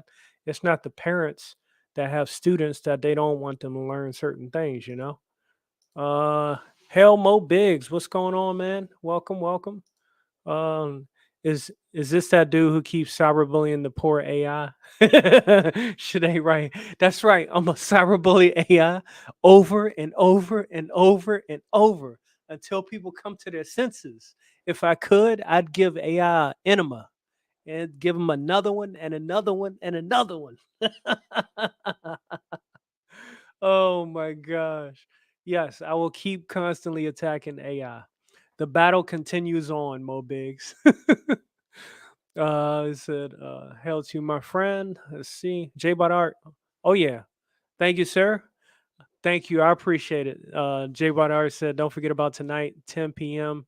Eastern time. Yes, I'm on the caffeine tip all the rest of the day. Once I get off of here, I got a art class I got to do, and with some software, and then I might do a stream on Twitch, and then that'll be right before your show. So I'll be there, sir.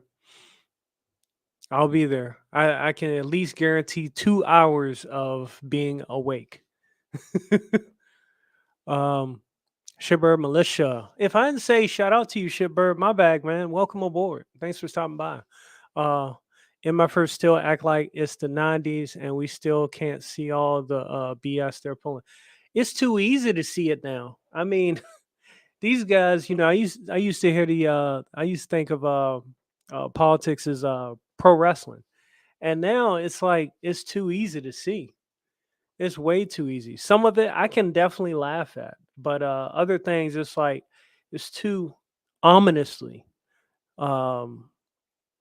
crazy as to what people are trying to concoct, such as AI thinking for people and other crazy stuff that I got to pay attention. That's just kind of person that I am.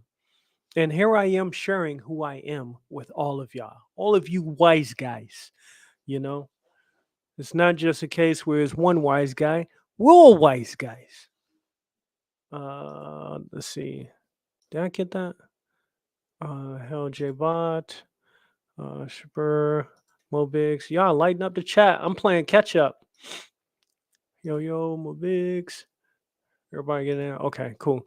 John Anonymous goods such as men's clothing and accessories sold by haberdashers. Yeah.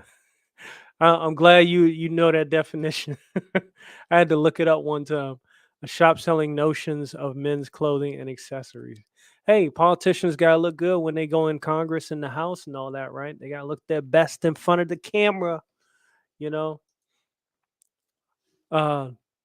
Cough elbow.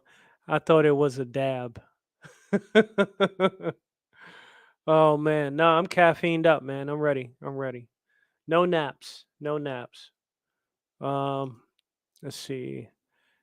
Cafable is dead, baby. Putting on the Ritz where fashion fits. How much it will cost. They'll need to figure out how to get the adequate funding and then some way implement the actual solution. And so probably by the end of maybe 2030, we can hope to have some more security features on our nation's electrical grid. And that, my friends, is living life at the speed of government. If you'd like to read more about these cases, including the case out in Las Vegas that for some reason fell into a media black hole, I'll throw all those links down into the description box below this video for you to peruse. And furthermore, I'd love to know your thoughts on this particular matter. Do you believe that these are just isolated?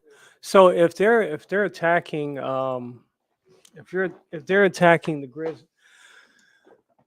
I think they're attacking more than just the solar grids, because I mean, solar is already proven to be very cost ineffective, and the material is more hazardous to the environment than coal. Imagine that. So that's classic case with our um, governing bodies. They're great at creating more problems than solving. All right. So, with that in context, terrorist attacks on our U.S. power grid. Okay. Let's put that in context with something that's been going on today. Now, I heard this morning. I was like, wait a minute. That's interesting. Fox News alert.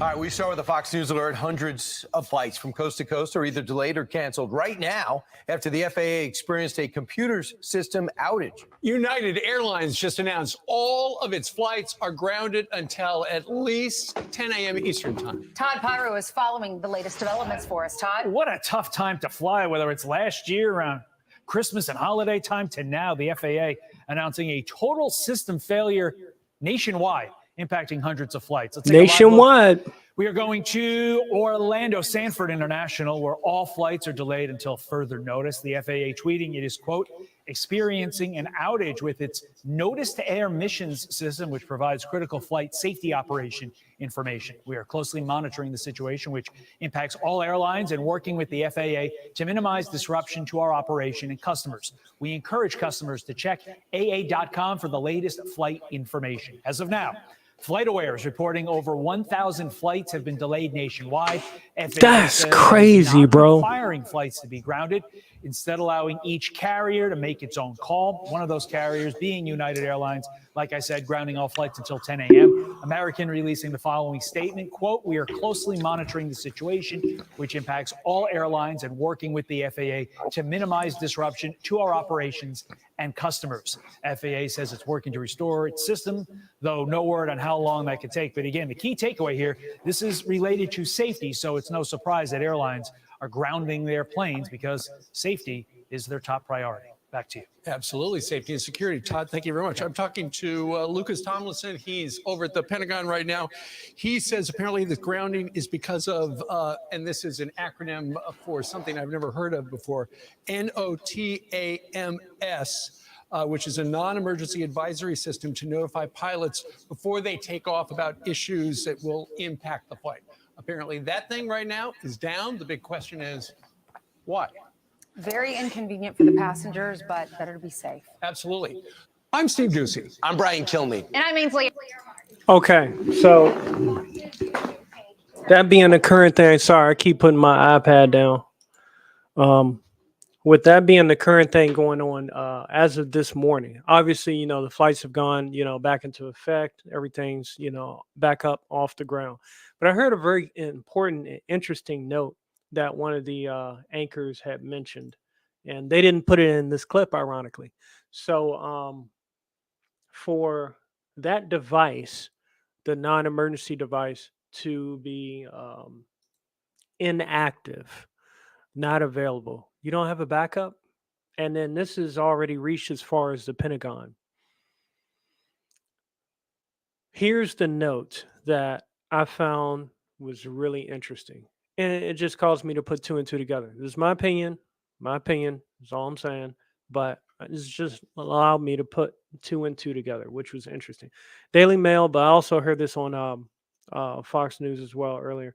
It said all U.S. flights are grounded for 2.5 hours. The first time since 9/11 after a major system failure, leaving hundreds of thousands of passengers stranded, including some in Europe. Okay. They grounded all flights the first time since 9/11. Now, this covers the same thing, the Federal Aviation Administration, FAA system crashed overnight. And if you consider one of the most recent, the attacks on the power grid was overnight, at night. Okay. And there's been a lot of them happening during the course of 2022, We already got, I think one of the most recent ones happened just this year. It's still early January, and I would not be surprised. Again, this is my opinion.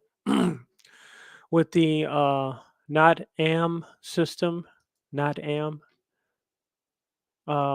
with it being down and it being that one system being able to ground all domestic U.S. flights, excuse me, across the United States for a quite a period of time. I don't know how long the blackout was for, but I think personally that this whole grid attack thing is starting to affect more stuff. Could it be just a drone? No, normally a drone in the area would just affect that, that airport in particular. Um, I think it's pretty ominous that it has been stated this is the first time since 9/11 that um, all U.S. flights were grounded. So take that as a hint when they put stuff like that in newspapers and the media. Those little snippets and hints, they're letting you know ahead of time. Hey, we can't say it officially, but the last time it happened was when this happened. So I like to put those kind of correlations together. I'm not saying I'm right. Um, I prefer to be wrong, especially in this case. But if I am right, we're in for some trouble. It's only January 2023. It's going to hit like a pile of bricks. John said, I used to work at Sabre Air Command, which is a timekeeper that is housed in an underground bunker.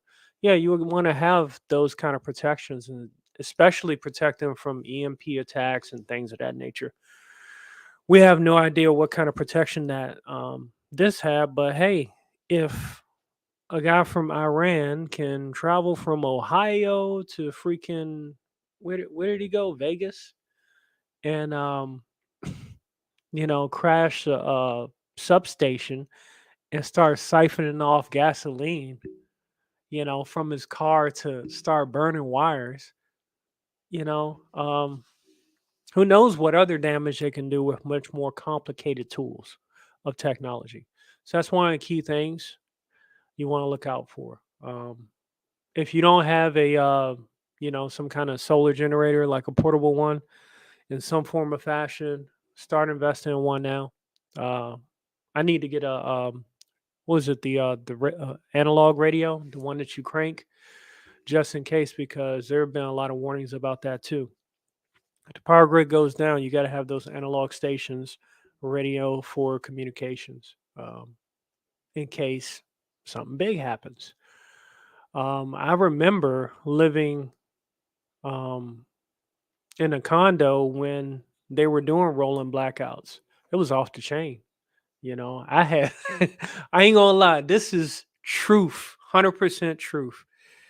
I had freaking glow sticks that I was buying from the grocery store. And I had it in my mind. I think it was even before I joined the military. I had it in my mind for some reason. Okay, if there are going to be blackouts, let's have some portable ways of being able to see what the hell's going on. So they were cheaper than buying a flashlight, and I could just break them and then throw them where I needed to. Because in our hallways, me and my homeboy, we would go out and stuff or try to go to the stairs. You had to have some kind of light. It was pitch black. You couldn't see Jack or Jill, So that's what was going on with that. Those kind of methodologies. And they got chem lights, military ones that I'm sure you could buy in bulk as well. Start making note, keep those things in mind if you don't already do it. But just kind of try to be prepared with a lot of these hints that are being mentioned. Because honestly, I mean, there's a number of things that have been forewarned that we can't necessarily pinpoint, but it's better to be over prepared than under prepared. So that was my statement with that, and kind of like my my mindset of where that was. Also, let's see, yeah. All right, so we got 2 more videos left, and then I'm gonna go ahead and hightail it out of here. But we're gonna go back to PBD again because again, I listen to those guys for financial advice. They're pretty good. Not saying they're the best in the world, but hey, I like to listen to. I would rather listen to the entrepreneurs than the gatekeepers, so to speak. Those that are already established. You look at the guys on was it CNN, the financial guy who's been wrong so many damn times. So with all the other stuff that's been an issue, let's go ahead and add to the financial side of more potential issues. America under attack. Continues to erode purchasing power. More Americans are relying on credit cards to pay basic expenses. According to the Census Bureau, in December, over 35% of households use credit cards or loans to pay for expenses in the past week, up 32% in November, 21% from April of 2021. Interest rates on credit cards are currently at Christmas high levels, gifts, with the average APR setting a new record. Damn. Is that true? 19.14% last week, according to bankrate.com. If people carry debt to cover rising prices, they could end up paying more in the long run as because of the interest charges accrue. Credit card balances increased by more than 15% year on year in November, the largest increase in over 20 years, according to New York Fed survey. Tom, what are your thoughts on this? We've been talking about this on the PBD podcast over the last couple months. I said, as those interest rates goes up, that the banks would raise the interest rates on credit cards, and they did. And additionally, you've got consumers with wage stagnation are turning to the credit card to pay for things. And we saw some travel going down. Certainly people aren't going to be paying to go on Southwest Airlines anytime soon. And you had electronics had a bummer Christmas. You saw that? Like big, PlayStations, big screen TVs, and electronics had a bum Christmas. Why was that? Well, it's because inflation on core food stuff, and we're also a story in here about we're at an all-time high on food costs. That has forced people to use the only place they could get a raise to cover is artificial, and that's from their credit card.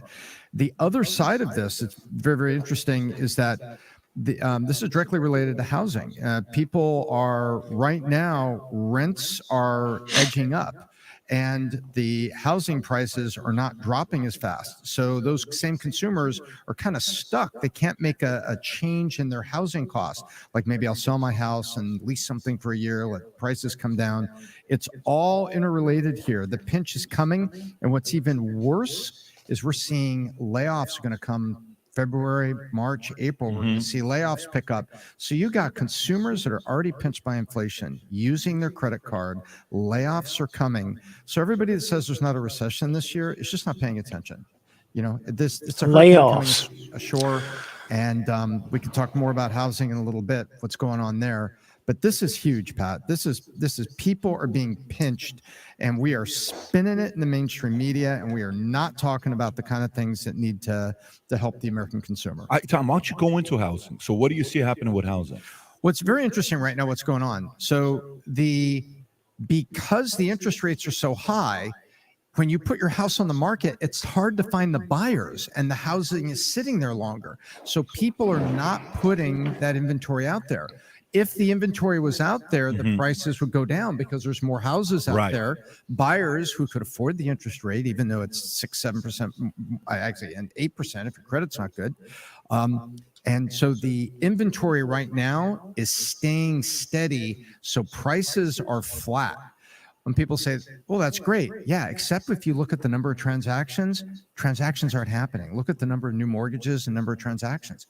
Transactions are down 80% last year, 70% last year, depending on the market. Transactions are down 70%. Yeah, if you take a look at like refi, go look at refis year over year. I think refis year over year are almost zero. And if you get at real estate transactions, now Miami may be a little bit better where we are here, but transactions in the housing market, houses aren't selling. I was when I got back from deployment, I was eligible for using my VA loan to get a house. But when I start looking at the cost versus what I'm already doing now, it's such a big investment with what kind of house I would be wanting to get. And I see there's a lot of residentials in Virginia, which is interesting. Not like an actual house, but residential. So I'm guessing like a condo. As the prices kept going up, it was just like, nah, I'll rent for another year. And the home builders, you could Toll Brothers, Lanier, and out there. Here, Rob, I'm sending you a link. Go to this one. Go to this website here. That's the rates. I want you to go to this website. It shows the refinance application level index. The numbers are unbelievable what it is. Look at that. Zoom in a little bit. There. Year over year, 86.2% refinancing is down. Yeah. See, but by the way, let me just put it to you this way. For a loan officer, this is what that means. If you were making $100,000 a month a year ago, you're making $13,800. And you're probably buying groceries with your credit card. If you were a loan officer a year ago making $10,000 a month, you're making $1,380 a month, returning your S-Class, and you're selling your watches you bought for $15,000 for $4,200. And you just moved in with your mom. Yeah, mom and dad are loving that. Yeah. No This more is no joke, limousine by the way. riding. This is a real number. That's jet scary. flying. Week over week is 30%. Yep. So when people say what we're hearing in media, housing prices are steady. Well, yeah, but you can't sell it, right? The number one thing, and help me out here, Adam, you know a lot of people in real estate, and Sauce Talks Money, you've got a lot of topics on this, that when you're accepting an offer for your home, the number one thing you want is certainty of close. You want to evaluate the buyer. Is the down payment real, or was it loaned by somebody? And now the mortgage lender is going to freak out and say, wait, we can't do that. You can't be using borrowed money to make a down payment. It's certainty of close, right? It's appraisal. It's everything that goes through that. Right now, certainty of close is low because who can afford the 7% mortgage, and what would I do once I sold my house? And you're seeing it in a transaction.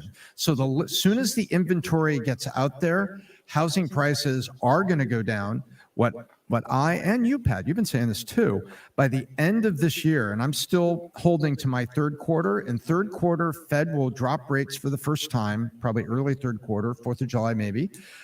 Fed drops rates for the first time, a little more inventory comes out, housing prices come down, and that part of the market moves. But in the meantime, this and credit cards and the interest rates on the credit cards, consumers are in for a very, very rough ride right now. And if you're in a marginalized industry, you're probably also looking at layoffs. There's a recession coming. And so everybody said, it was a soft landing and all that. Oh, we're still in the recession, and we're the clicking stage of the roller coaster. Click, click, click, click, click, click, click, click, click. We haven't click, dropped yet. We haven't dropped yet. Everybody's gonna raise their hands and scream. At the same time, I want to read this to you. So it's John said, sorry, can't listen to forecasting. Indeed. I understand. Like I said, I cover a diverse amount of topics. Thanks for the hospitality. No problem. Anytime John stopped by, there's no telling what I may talk about on my next show. It says the U.S.'s chance of dodging a recession or growing given layoffs remain low. Top Moody economist, okay, he says, this is page 3. He says that maybe we're going to get past this recession and it won't even happen. The U.S. economy may avoid a recession in 2023, according to Mark Zandi, the top economist at Moody's Analytics. He pointed to Friday's job report, which showed average hourly earnings rising by lower than expected 0.3% and unemployment rate falling to 3.5% as evidence that companies are not laying off workers. Zandi added that the wage inflation falling while employment remains high is also a good sign for the U.S. economy, as people in jobs are likely to spend more and save less, feeding into the economic growth. Many companies have put in place short-term hiring freezes and reduce workers' overall hours in an effort to lower spending. So that's what he's saying. And then Greenspan is saying, economists Alan Greenspan and William Dudley have both warned that a recession is likely coming this year. Greenspan, former Federal Reserve chairman, stated that a recession is the most likely outcome, while Dudley, former New York Federal Reserve president, said that U.S. recession is likely due to the Federal Reserve rate hikes Daryl Cronk, Chief Investment Officer for Wealth and Investment Management, agreed that Greenspan's prediction and argued that a recession is the likely outcome due to the combination of tightening money supply and a strong U.S. dollar and falling bank reserves. However, Cronk disputed Dudley's argument that Federal Reserve rate hikes are the sole cause of potential recession. So here's a question for you. I'm on this page. I'm with Greenspan. So, but why? But this other person is making a point saying, hey, it's not as bad as you think it is. Wages haven't dropped. Unemployment dropped to 3.5%. It's not just going to be a soft landing. We may even skip it. Who has a better argument? I think Greenspan does, because I think, the Moody's side, I think when you only look at the job side of it, you don't see the capability of the consumer, and you don't see what's happening to consumers' own spending. Mhm. The credit cards, he is guessing on He this. being who? From Moody's? Moody's. Yeah. Moody's is guessing in an analytical way. I mean, using analytics, and they're making a guess that, we've added 223,000 jobs, and we got all these. Our earnings rising 0.3%. How does he, even with a straight face, look in the camera and say, earnings have risen 0.3% from November, when you're talking about 7-8% annual inflation, and we got statistics what's going on in credit cards. Credit cards are more expensive than ever, and the banks are saying, hey, we're looking at balances are big. Those are hard data points. So, okay, you kept your jobs are flat and everything, but inflation is still up, and how are you making up the difference? And we just talked about what's happening to the entire mortgage and home buying industry. I don't know. I think if you just look at macro jobs, I don't think so. Whereas the Fed looks at the data points of the sectors and consumer spending and things. So I tend to be on the page of Allen, and I tend to look at the hard data. Consumers hard data right now are not having an easy time of it. Hard data. We didn't have a crazy TV Christmas. We didn't have a big electronics Christmas. We had a very soft Christmas at Best Buy. What does that say? That's hard data. So I'm kind of, I hope it's not here, Pat, but I'm fearful that this is a recession coming, and we're going The TVs are eventually going to turn into Enigma boxes, and there'll be one in every single living room around the world. to have layoffs with it, and then the whole thing starts turning around when we get down to that 2% inflation, and then, Adam, what are your thoughts? Jay Powell comes By back. the way, when do you see 2% inflation being a realistic number? Jay Powell says when he can see it in the future, that's when he moves it. So I kind of think he'll be able, at mid-year, he's going to be looking toward the end of the year and says, you know what, I can see 2% inflation from here. It's funny. What was the word of the year for 2022? It was like gas lighting. Or I'm shocked that the word of the year was not transitory. How many times did we hear that word? What's transitory? Inflation. Transitory. Janet Yellen, Jay Powell, everybody transitory. It's transitory. I mean, trans was like probably the word of the year in 2022. That's a whole other topic. Yeah, they're killing that game. But by the way, shout out to Alan Greenspan. How old do you think Alan Greenspan is at this point? 94. Yeah. He's 96, about to be 97 this quarter in March, doing his thing. But here's what I'll say, because we started So off he's this seen a few cycles. he knows what he's doing. He's seen some transitory stuff. Here's what I'll say about, because we initiated this conversation about the credit cards.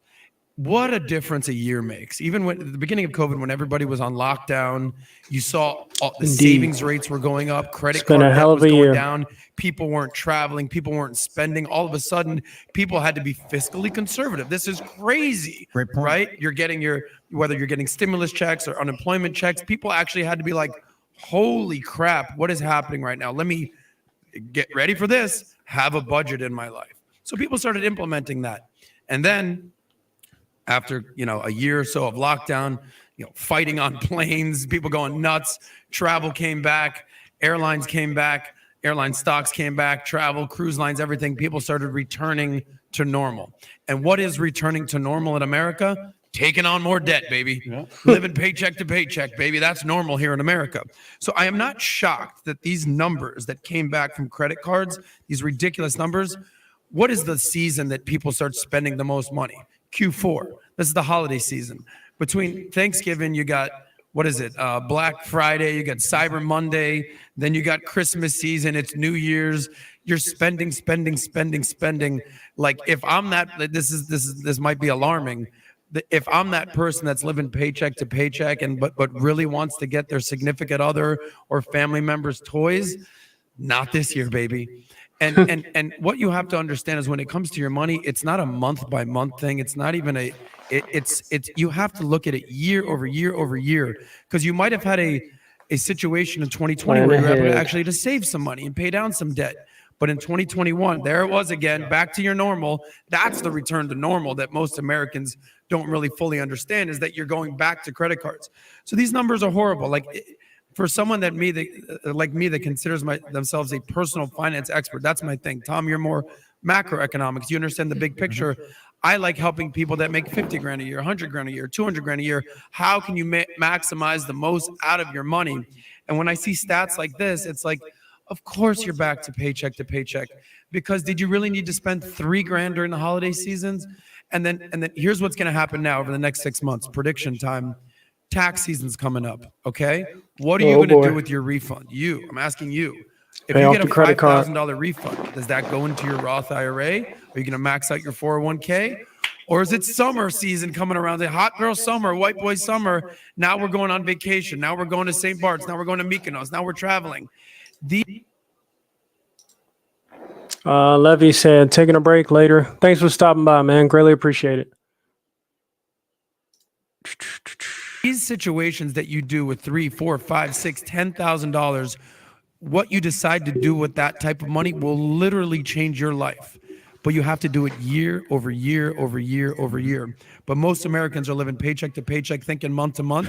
They don't have that long-term vision to save that money. That's a good point you're I making. take you back to your own man on the street interview with a young lady that was down in South Florida using $6,000 stimulus. Remember that? Yeah. You talked to her. What Remember did she that, yeah. She stand there with a Go Cup, drinking in front of you, and you're asking, "What are you doing here? Are you saving a bit?" No, we just came down here to party, man. We get some free government money. Habits don't change. But the part that's concerning is where it says setting a new record of 19.14% last week. That's a new record, meaning we've never done that before. Okay. Yeah. You have a good point that's coming off the holiday season, which people are spending. This is my concern. My concern is, when you're at the end of a relationship where you guys are dating and you're kind of like, you're just waiting for the other person to break up, or it's like you're in too deep, it ain't going to go anywhere, but you're comfortable. You got somebody to hang out with Friday night, Saturday, whatever, but this shit's not going anywhere. I don't know if you've been there before. I've been there before a couple of times. We've all been there. So when you're in it, you're dragging and you're delaying a time bomb that's gonna happen instead of making a decision. Yeah. We are delaying a time bomb because people are gradually running out of money. All this means, with the economy not having hit rock bottom yet, it just means people still have some savings they're sitting on, and they're waiting before they put their house on the market because they don't have to. They're waiting before they sell that watch because they don't yet have to. So if you like this clip and you want to watch another one, click right here. Okay. And if you want to watch the entire podcast. So, yeah. All right. So I'm going to take a quick break myself, use the restroom, and then when I return, we'll get back to the last video of today. And it's especially for Mo Biggs, because I know what he likes that I talk about on my shows on a consistent basis. The fight never ends, Mo. It never ends. By the way, I just been working on this piece right here. Can it show? Can I get a good angle? No. Can't get a good angle. There we go. Yep. So just working on that piece. One of Odin Dasko's characters from Unconditional Shove. And this is what I like to do. I like to learn as I'm drawing, multitask. That's my, I guess that could be considered my comfort zone, because two birds with one stone at the same time. I'm growing, improving, and learning, and taking different concepts into my mind to consider as many factors as possible that I can fathom. So that's kind of how I operate. Doing too much of the same thing for too long.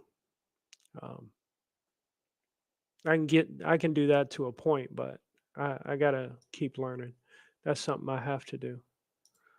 It's part of who I am. So I'm gonna go ahead and crank some music up. Go ahead and grab your favorite drink, grab some water, H2O, which saves lives every single day. And I am going to use the bathroom. I'll be right back. Let's see what we got.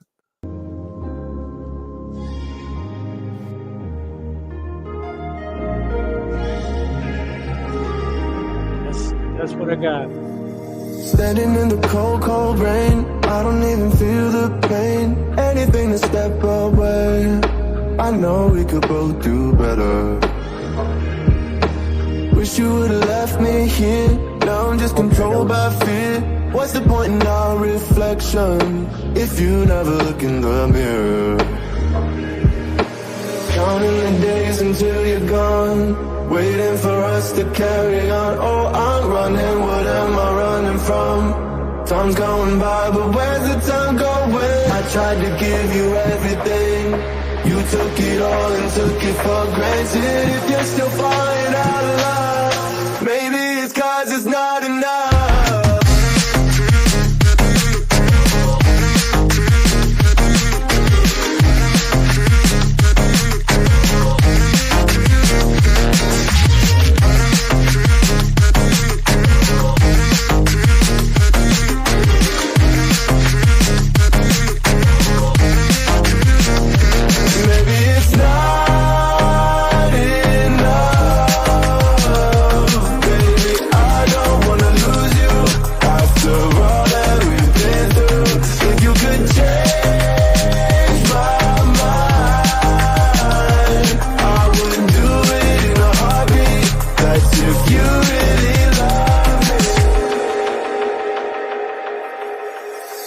Fire to my brain, wondering how I'm to blame.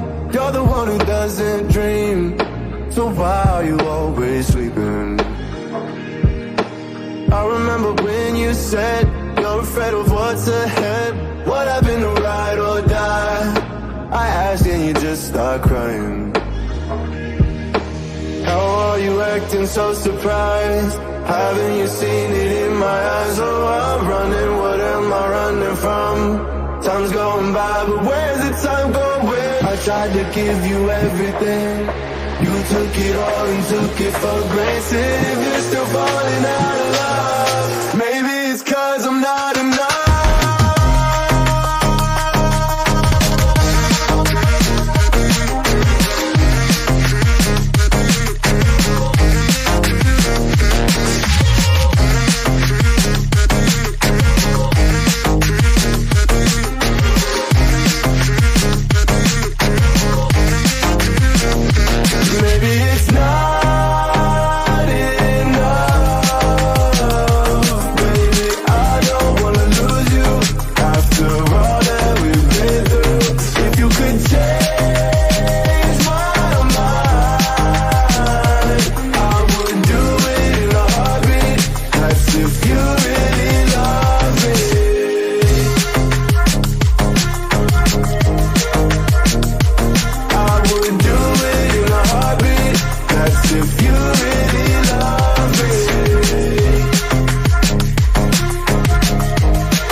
Standing in the cold, cold rain, I don't even feel the pain. Anything to step away.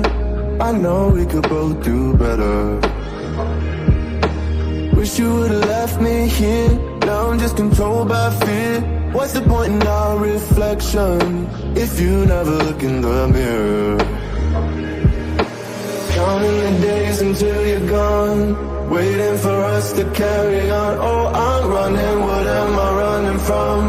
Time's going by, but where's the time going? I tried to give you everything, you took it all and took it for granted. If you're still falling out of love, maybe it's 'cause it's not enough.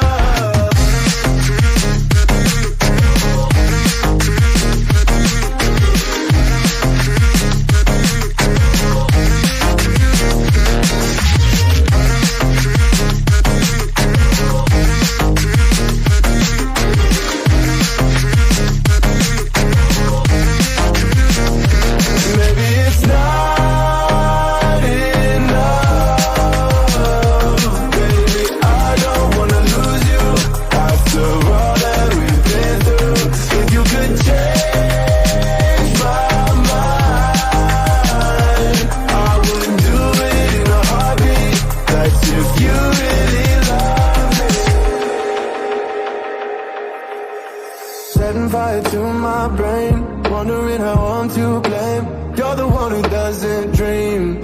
So why are you always sleeping?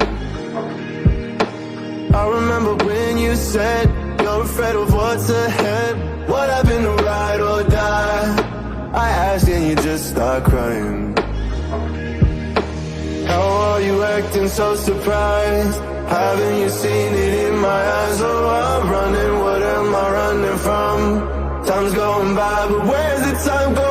I tried to give you everything. You took it all and took it for granted. If you're still falling out of love, maybe it's 'cause I'm not enough.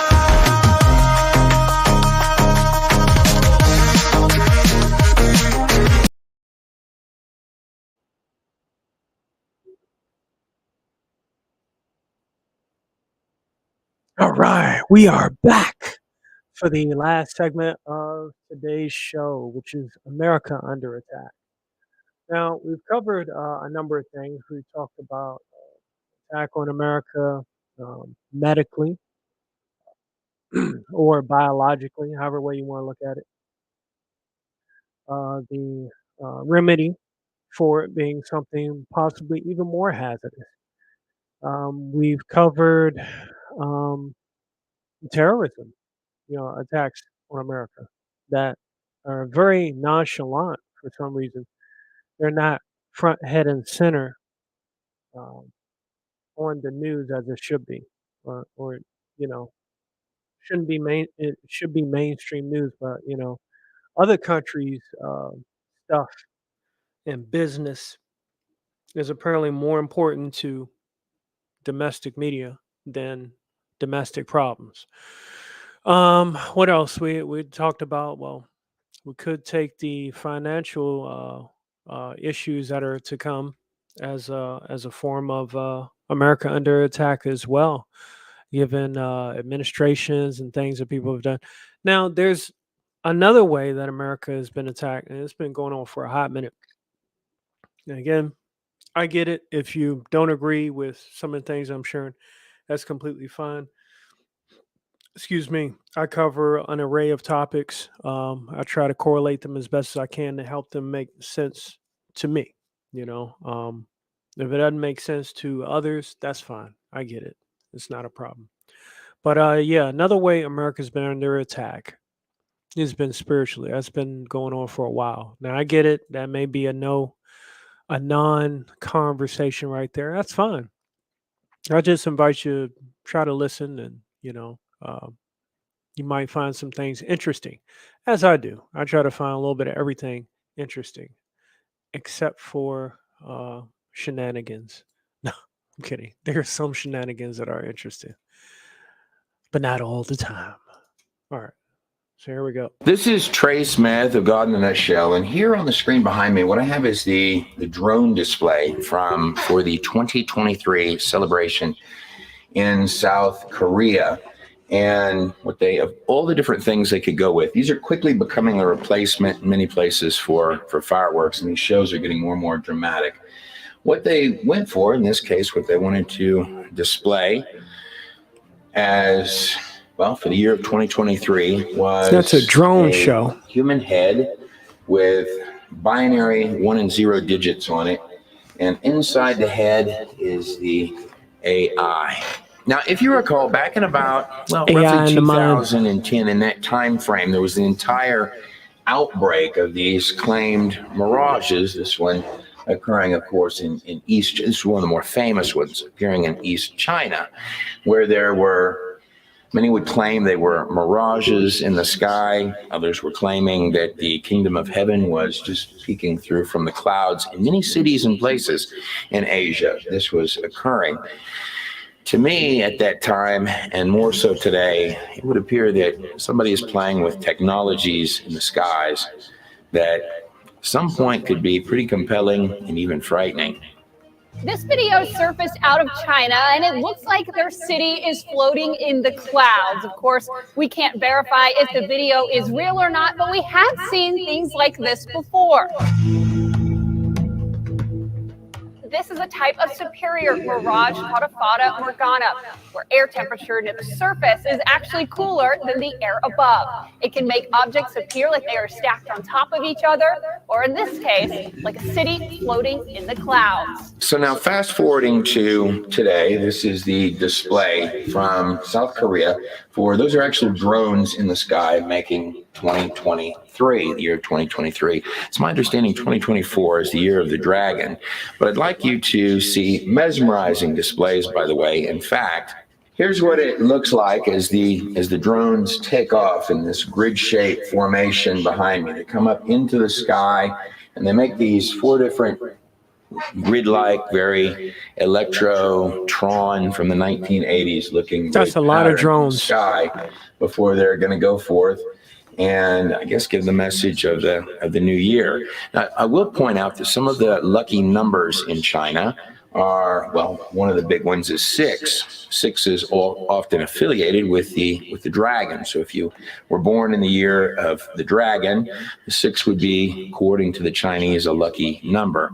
Now, in Hebrew, the 6, but they consider, so in China, 6 would be a lucky number, and 666 would be an especially lucky number in China. Now, in Hebrew, or those studying the book of Revelation, by the way, this is the drones, and they're kind of going forward. Again, almost like the old movie Tron is sort of what I thought about when I looked at this, where they were trapped inside of the AI computer. And you don't have to be a student of biblical prophecy. You could be an atheist or just a fan of the Terminator movies to know that when you start getting to this level of AI, that, well, the battle for humanity tends to come next. Now, this behind me, what we have on the screen, this is a baseball field. And I find some of this kind of stuff in our modern age a little bit interesting because growing up, my father, some of the projects he worked with, he dealt with lasers. And many of those had light shows, displays like this one. That's fascinating. So that's a holographic dragon literally flying around a baseball field. But a lot of when you dealt with lasers had, of course, other than just displays, the dragons, tearing up the big screen back there, had military applications. This is basically an ad with a holographic dragon at a baseball field put together by a South Korean 5G provider who's landed on top of the 5G stadium, and it even looks like parts of the stadium are falling down onto the people. You can clearly get the impression quickly how you in this modern age could have cities appearing in Asian skies. Now, speaking of the number 6 again, particularly in the context of dragons, in Asia or in China, the 6, 8, and 9 are lucky numbers to the Chinese, amongst others, but those are heavy lucky numbers, particularly the 6. Now, the number 6 in Hebrew would be the Vav, like the symbol on the cover of that disc right there. In its modern form, it would look a little like a stripe. The 6 is actually, in Hebrew, it's a powerful symbol. 6 would be the number of man. In the book of Genesis, on the 6th day, God created man. So what the rabbis believe is that, well, the number 6 is one of the only letters or symbols that literally connects man is a connecting piece between heaven and earth, literally meaning that man is a connecting piece between heaven and earth. Now, this means that spiritual forces, just like the good angel on one side of the shoulder and the dark angel on the other side of the shoulder, can spiritually or dimensionally communicate, just like the Vav is almost a dimensional symbol, can spiritually move upon or advertise to the mind of man, as if we were chess pieces on a spiritual chessboard floor, is sort of what the pages are actually stating. So 6 is the number of man. So if you had a trifecta of 6s, 666, it would be, doctrines of men are synonymous with doctrines of the dragon or doctrines of devils. Therefore, 666 would be like a trifecta of doctrines of devils. Now, when I think of some of the current symbolisms that are, well, with AI, and there tends to be this spiritual direction giant that's gone. This behind me Paul is an White ad for something they called the Giants that they were planning to put forth in 2021. Here on the screen, they've got, this is one of the ads they were going to put up in the year of 2021. As I understood it, 21 of these giants. So in major cities, they were going to put up this animatronic giant where the head moves, its arms move, and this is going to be one of the tallest structures, or was planned to be the tallest structures that were statues in the world, 21 of them in 21 different cities. And these giants, of course, you could project images, just like an image. My first thought on this was, of course, the image of the beast. They could be celebrities or idols of this modern age, or they could also be X-Men or superheroes. These are concepts that go all the way back to the pages of Genesis, in my view, and a lot of the ancient stones. In fact, when you're talking about giants, it's going to bring you directly to the pages of Genesis 6, where you have the fallen angels make entrance, or what they would have been worshiping at the Tower of Babel. In fact, right here, I've got a small statue of Gilgamesh, always portrayed as a giant, and he's holding a lion. And you could easily see, and they put lots of characters on this giant. You could also project yourself. You could be your own giant idol with this giant, 21 of them in 21 cities. You could also easily see how it could project something very frightening up there, which inevitably in any Terminator film was, of course, where that would go, where these concepts would inevitably lead. The giants in 21 cities, although the project was abandoned for whatever cause, 21 in Hebrew would be the symbol of the Shen. Looks like the consuming teeth, the fire, or crown of a king. So these giants would be a giant opportunity, they say. These giants would be, well, set for a time period of consuming fire or going after a crown of a king. And part of the marketing for the giants, they all are in line. They're going into this booth. What's going on, Alpha Proto? How you been, man? Hopefully you had a happy new year, all that good stuff. They are going to take the world's largest selfie, so it's going to scan you and project your image up onto the statue, a place where perhaps at some point you could easily see how you could have an image of a beast. But there seems to be a spiritual direction behind all of these ideas that men have, seem to have, for whatever cause, seem to have connections to ancient giants, ancient occult, and the hours of ancient Babylon. Those are the giants with fireworks going off on the screen behind me. And more than this, if the drones can do this in the sky, so right here you're seeing them all bend up and come up and make this design in the air. Some of these are far more impressive. This is just what the South Koreans have decided to go with their technology, quickly replacing the firework or becoming a supplement for the firework in the skies. Then it's going to make this cube. Now, the cube often it has affiliations with the concept or the actual symbolism, like on the screen behind me, the symbolism of other dimensions, higher dimensions. In this case, on the screen behind me, is what's known as a hypercube. But as with pretty much anything else, the symbolism of dimensions is commonly used also by... Let's see. Alpha Brother said things have been bad, but I hope this year is better. Yeah, I mean, last year was pretty decent, but I may be headed towards troubled waters. But you know, it is what it is. We all have our challenges we got to face, right? Let's see. The Men of Renown. Hold up. Why did it just do that? Or occult means. Now, I'd like to be clear that a cube, like you see on the screen behind me, a black cube, is commonly used symbolically in the occult. I'm going to show you the reason why that might be. I'd like to also state that the devil doesn't own anything here, and most certainly not the geometric cube. It's just a cube. It's what it is. Really, anything can be used as an occult object, but one of the reasons that the occult may like that, and I'm going to bring this up to you, this is right out of the book Pre-Flood, and a lot of the symbolism that you see in your modern age probably comes from, or is hoped to come from, these worlds. But right here, you've got just a standard cube that's unfolded. So if you took a box and you unfolded it, it would have six squares. And those 6 squares coincidentally would make the shape of a cross.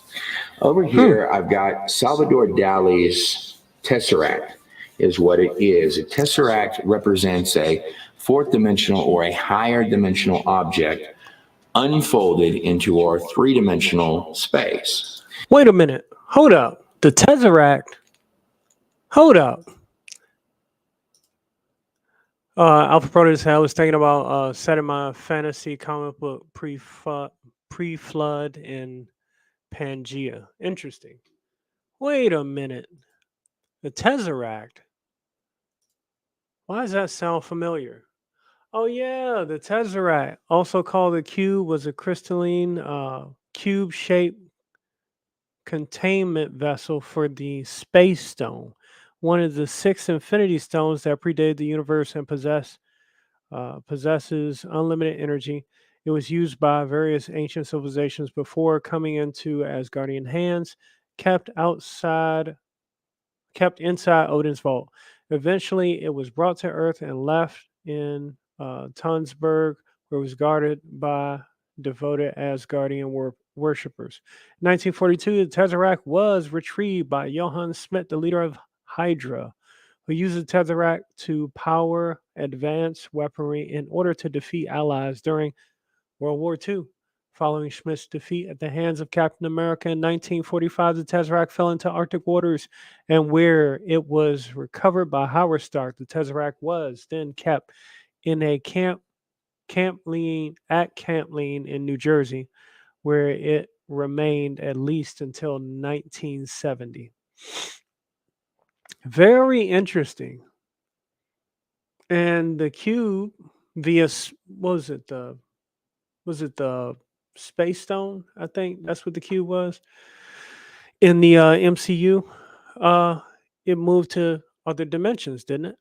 I guess those Marvel guys weren't that smart after all. They were just using occult symbology. Go figure. Ah, boy. That's why truth is stranger than fiction, because fiction is using a lot of that. Let's see here.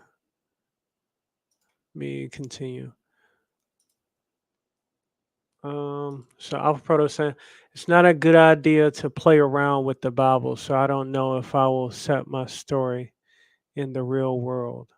Hey, when it comes to creativity, that is your choice. As I just mentioned, the good folks at Marvel, someone came up with the great idea of the Tesseract, and come to find out, it came from something even earlier in real life, even if it predates, if it is prehistory. Yeah, it's interesting. And in this famous painting, he's got Jesus Christ painted on the Tesseract. Now, the reason he's done that, or one of the reasons he's done that, is to symbolize the dimensional nature of the crucifixion of Jesus on the cross. So the cube, in the instance of a tesseract, is being represented as a dimensional object, something that's coming from another dimension. Like spirits, for example. Here on the screen behind me is the display on Times Square for the movie, a three-dimensional display, billboard display for the movie Ghostbusters Afterlife when it came out. And you wow. may find that many technologies are becoming indistinguishable that the illusion is indistinguishable from, in many ways, from reality. This is a billboard in Tokyo with a giant cat looking down at the people. They can project whatever they want on that billboard. And that's sort of actually what a spirit actually is. It is an apparition or a claimed ghost. I think I can make a heavy case for you that stuff is well, it's demonic. That you're probably not talking to the grandmother through the Ouija board. And that more than that, just like we make illusions on billboards, that... Yeah, how many times, time and time again, has it been proven it's not a good idea to use a Ouija board? People that have had misfortune, and even some people that have had it and say that, hey, they're doing just fine. That's yeah, they can say that, but don't really know what they brought out with them. I've never used a Ouija board, nor have I have no desire to use a Ouija board. Hell to the no, no, no. There are spiritual things, you call them dimensional things, if you like, that are going to give representations, like the apparition might be a representation of what it wants you to believe that it is, just like something on a billboard. Now, if you're an atheist, that could easily come off as crazy talk, but it would be my very strong opinion that that stuff is not only real, may actually be more real than this place. And however you cut it, that it would also be my opinion that you're coming on hours where there's an amalgamation of the wires, perhaps, between one dimension and another. And this is where science would like, or many in science would really like it to go. However, when you're talking about dimensional realities, it's not just the demonic stuff. God is the author of this entire place. Commonly said, a God in a nutshell, you're living in a subset of a much larger and far more complex reality. And of course, both the occult knows that, and well, the pages of Genesis, the entire Bible, that is a supernatural book. On the other end of it is just a geometric shape. Here again, looking like Tron in the skies. Alpha Proto said they used one of those boards in my literature class. I excluded myself along with the other black lady. Yeah, I mean, like, I refuse to put on like those augmented Oculus Rift goggles to see stuff in 3D and all that.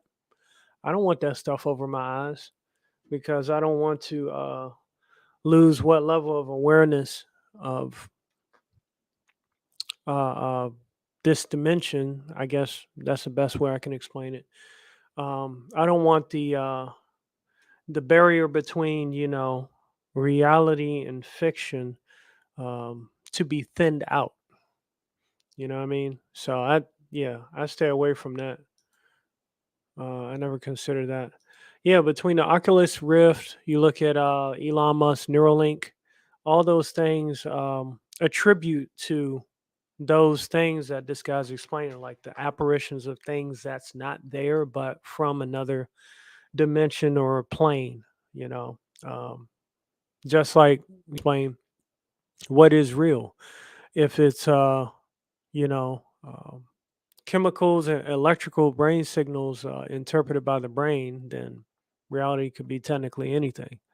And when you lose that sense of self, some people, who knows, some people have probably lost their mind in the process of making some of this stuff. But, there's some lines I won't cross, that's how I look at it. Now, in the book of Revelation, it states that in the end times, men's hearts will fail them for what they see coming in the skies. And if this is the publicly available technology, you can just imagine that if the dragon got angry, you'd be in pretty rough shape with a lot of these things coming at you, or worse. Lord only knows what they have in secret projects. Now, that cube is going to, here we can see it's making a scan of something on the screen here. Now they got some Now, that drones that's got scan guns is on going them. to sort of reform itself into all of these speckles of lights that you see in the sky, little drones that are going to go dim. And that's going to turn into this hand that's here. It's kind of inviting you in. And the same shape that was on top of the 2023, here goes some fireworks in the background, a compliment for the drone show. Above it is going to appear this disc, this sort of hive mind looking disc that's above the hand, and sort of this flying saucer looking formation that was previously the year of 2023 is, I guess, what the symbolism here is. The imagery also with the hand coming out at you, it's got this ball or this little piece of data dropping in as if it's coming in through the doorway of a dimensional realm. Now that hand that was calling you in, these drones are going to reform. The crowd is going to go wild while the drones are going dark. You can't see where they are. Yeah, I didn't know all this was going on. 2, 3, 2, 1. Hold on. Proto said voice actor Ruben Langdon had a few panels about this stuff at a convention I went to. The voice studio found out he was talking about this stuff, and then they replaced him as Ken in Street Fighter 6. Damn. That's how it is, man. You know, it honestly, for some of the stuff that they're trying to push, this is a cult, bro. This is definitely a cult. And if you're not on message, they will 86 you in a heartbeat. If you are not part of the collective, nope. All the things you have been blessed with, all these great advances and celebrity status, they'll take it away in a heartbeat if you're not on message. That's One, they're going to right about, I was off on my countdown. There it comes. Here's the giant face in the sky. Here again, quite impressive to look at and stellar to look at. I just found it interesting that of all the things you could draw in the sky with these drones, symbolizing what they feel is coming or they're predicting in the year of 2023, we've got a head with AI popped inside of the head, I suppose, is the messaging there. In fact, in a lot of these different shows and displays, it's got almost as if in many times Babylonian symbolism. There's the symbol of the iron that came up behind me. We've been walking through in the Genesis series, the days of Nimrod. What you're literally seeing in a lot of the different public performances put on by nations are displays almost like that Tower of Babel combined with a digital age. And then here in this imagery, you've now got a man running from it, which is, I guess, what you would see in every Terminator movie or in the book of Revelation. While men's hearts are failing, that looks like Halo from the big eye in the Master sky, Chief, I would suppose. I'm Trey Smith of God in a Nutshell. This was just a quick video and update from the God in a Nutshell project. I'm Trey Smith of God in a Nutshell, and I want to thank you very much for watching this short presentation on sort of where we are right now in this common hour, the fun parts and the parts that could get a little Terminator. Yep. So that's all my videos.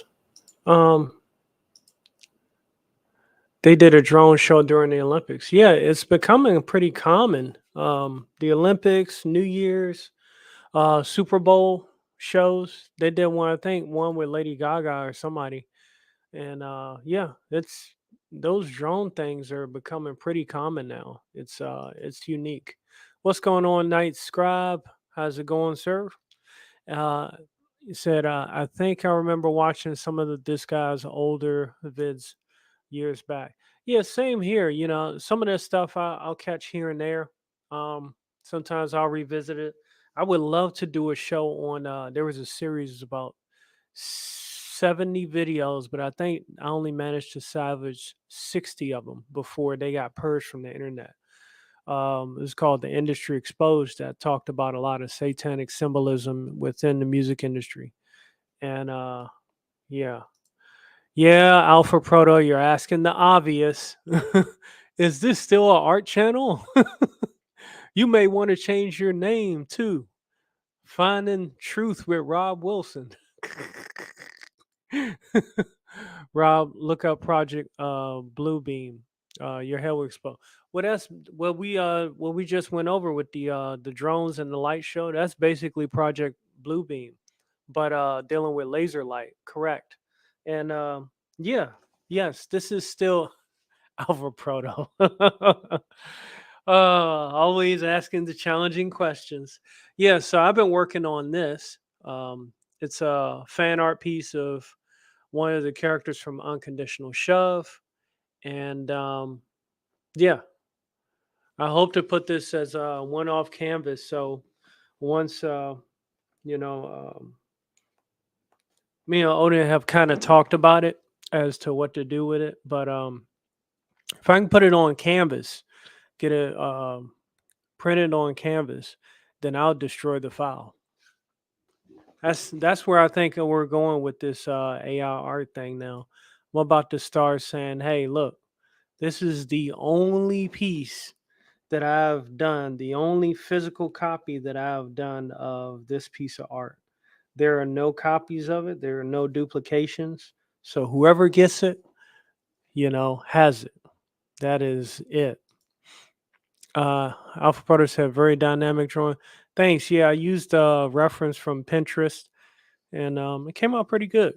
I got to add some tendrils and all that, and maybe a little bit of other stuff in the background. Some speed lines. I got that too. Night Scribe said, "This better not be Bluebeam. I was promised the Book of Revelations projected onto the sky. Don't cheap out with this drone crap." Fair enough, whatever form of Project Bluebeam that they give us. Well, at the beginning of that video, they talked about the floating cities that were visible in China back in 2009, and that might have been a variation of Project Bluebeam. To Broken Compasses Comics credit, who brought this up.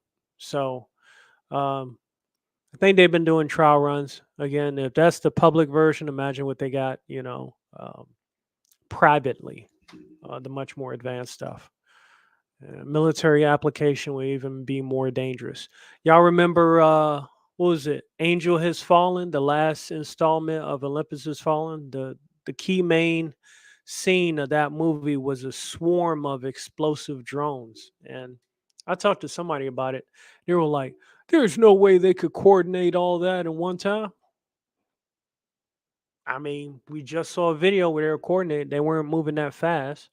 But, again, the movies are a very good testament to what is possible. And they got to show you. So you're going to print hard copies of your art? Yeah. Well, I mean, I've done that before. I mean,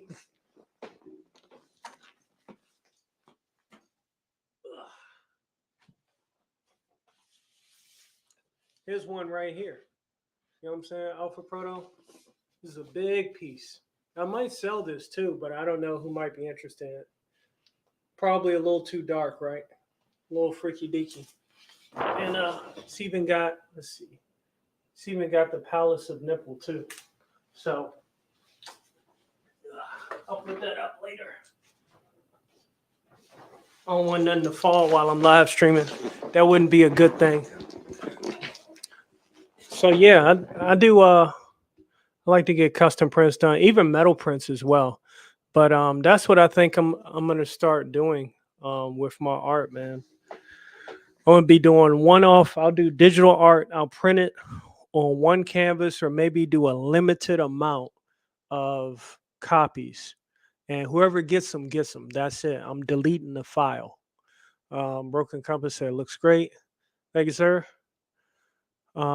It's hard to see how fast things are moving from far off.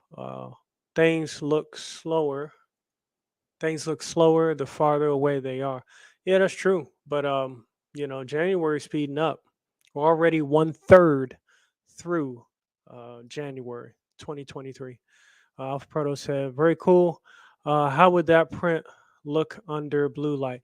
Yeah, I heard about people trying to do blue light, art. I'll look into it if it's worth investing. If somebody is actually willing to buy it, that's what brings my attention, you know. So yeah, I haven't tried blue light yet. I haven't done any blue light prints either. So something to definitely look up and check out later on. So yeah, that's pretty much it. That's been today's show. We covered America Under Attack. We covered it through the medical means of attacking America, the remedy to treat that medical problem, and which has had problems too. We've gone through the terrorist attacks on our power grid that's been going on a lot. 2022 had 106 power grid attacks. It's crazy, man. That's crazy. And then we covered the financial things because, I mean, financial predictions are not just, a way to kill time, but, they had to start from somewhere. Someone used their pen to write legislation to screw up, us, the little guys. So that is where it's at. And then with the last video, we just covered the spiritual attack on America. So I think today's show has been pretty multifaceted. That's how I operate, insane in the membrane. He said, Alpha Proto said, good thing Texas has an independent power grid. Yeah, but this stuff froze up, didn't it, with those damn windmills? Damn windmills wasn't built for the winter. Duh. How could they not figure that out? But that's how it goes, man. All these establishment folks, they get, all these positions of power and all that. And they make the dumbest decisions. It's just like, damn, I might as well get a damn plumber writing legislation, let alone half of these knuckleheads that have been there for like 1,000 years, sitting comfy on Capitol Hill. It's not good, They should come out with a trailer.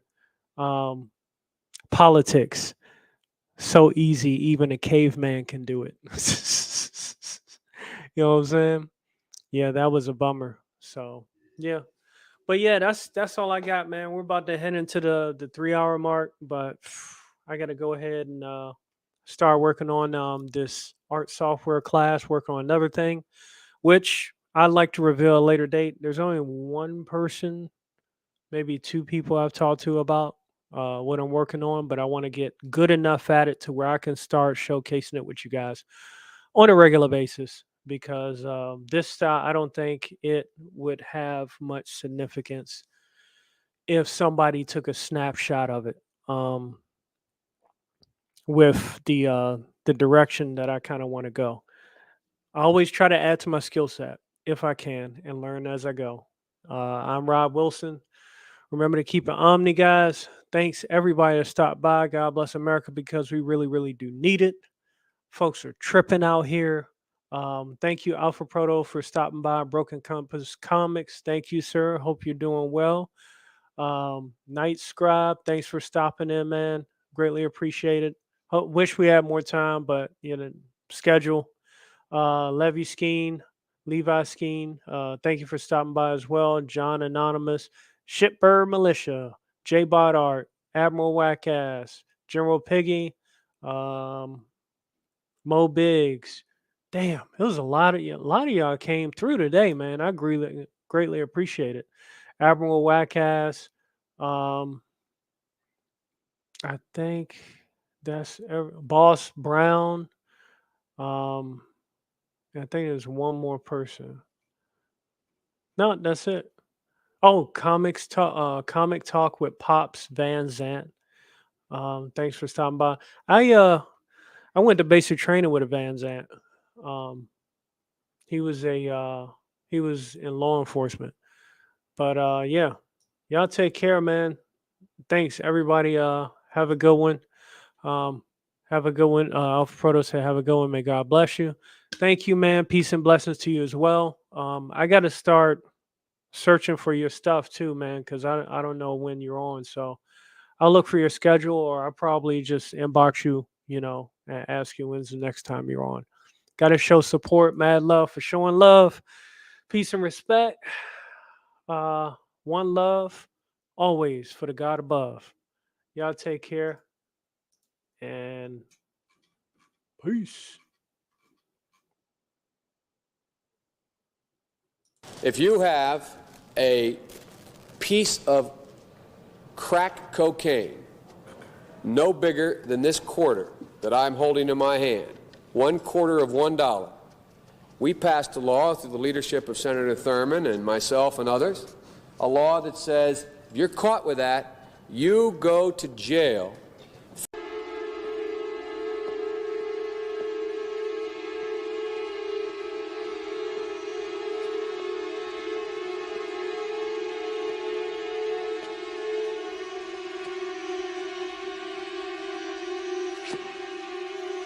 Nazarene, you have won nothing.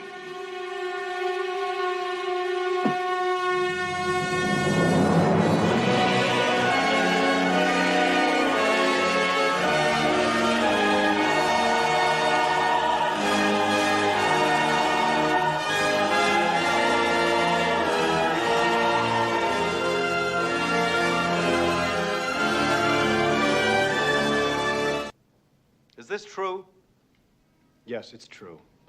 This man has no dick. When you have an electric vehicle, then you're also going to be able to save on gas, but you got to be able to afford it. Or any menstruating person in this country cannot make decisions over their own body. Even limit their ability to get gender affirmation treatment in their state.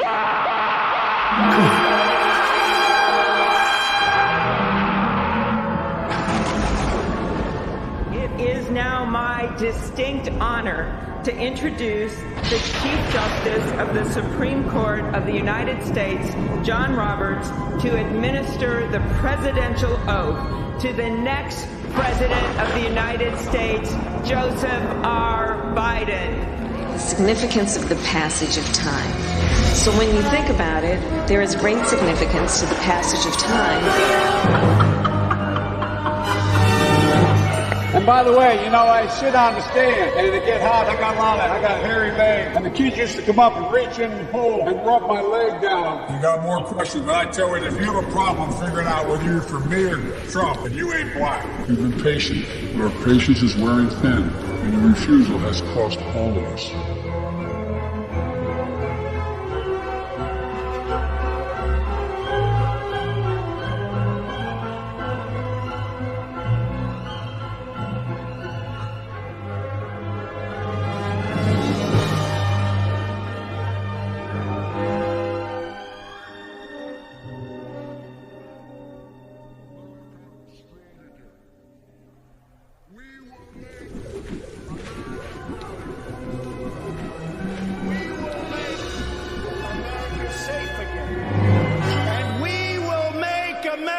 Great again. God bless you. I love you.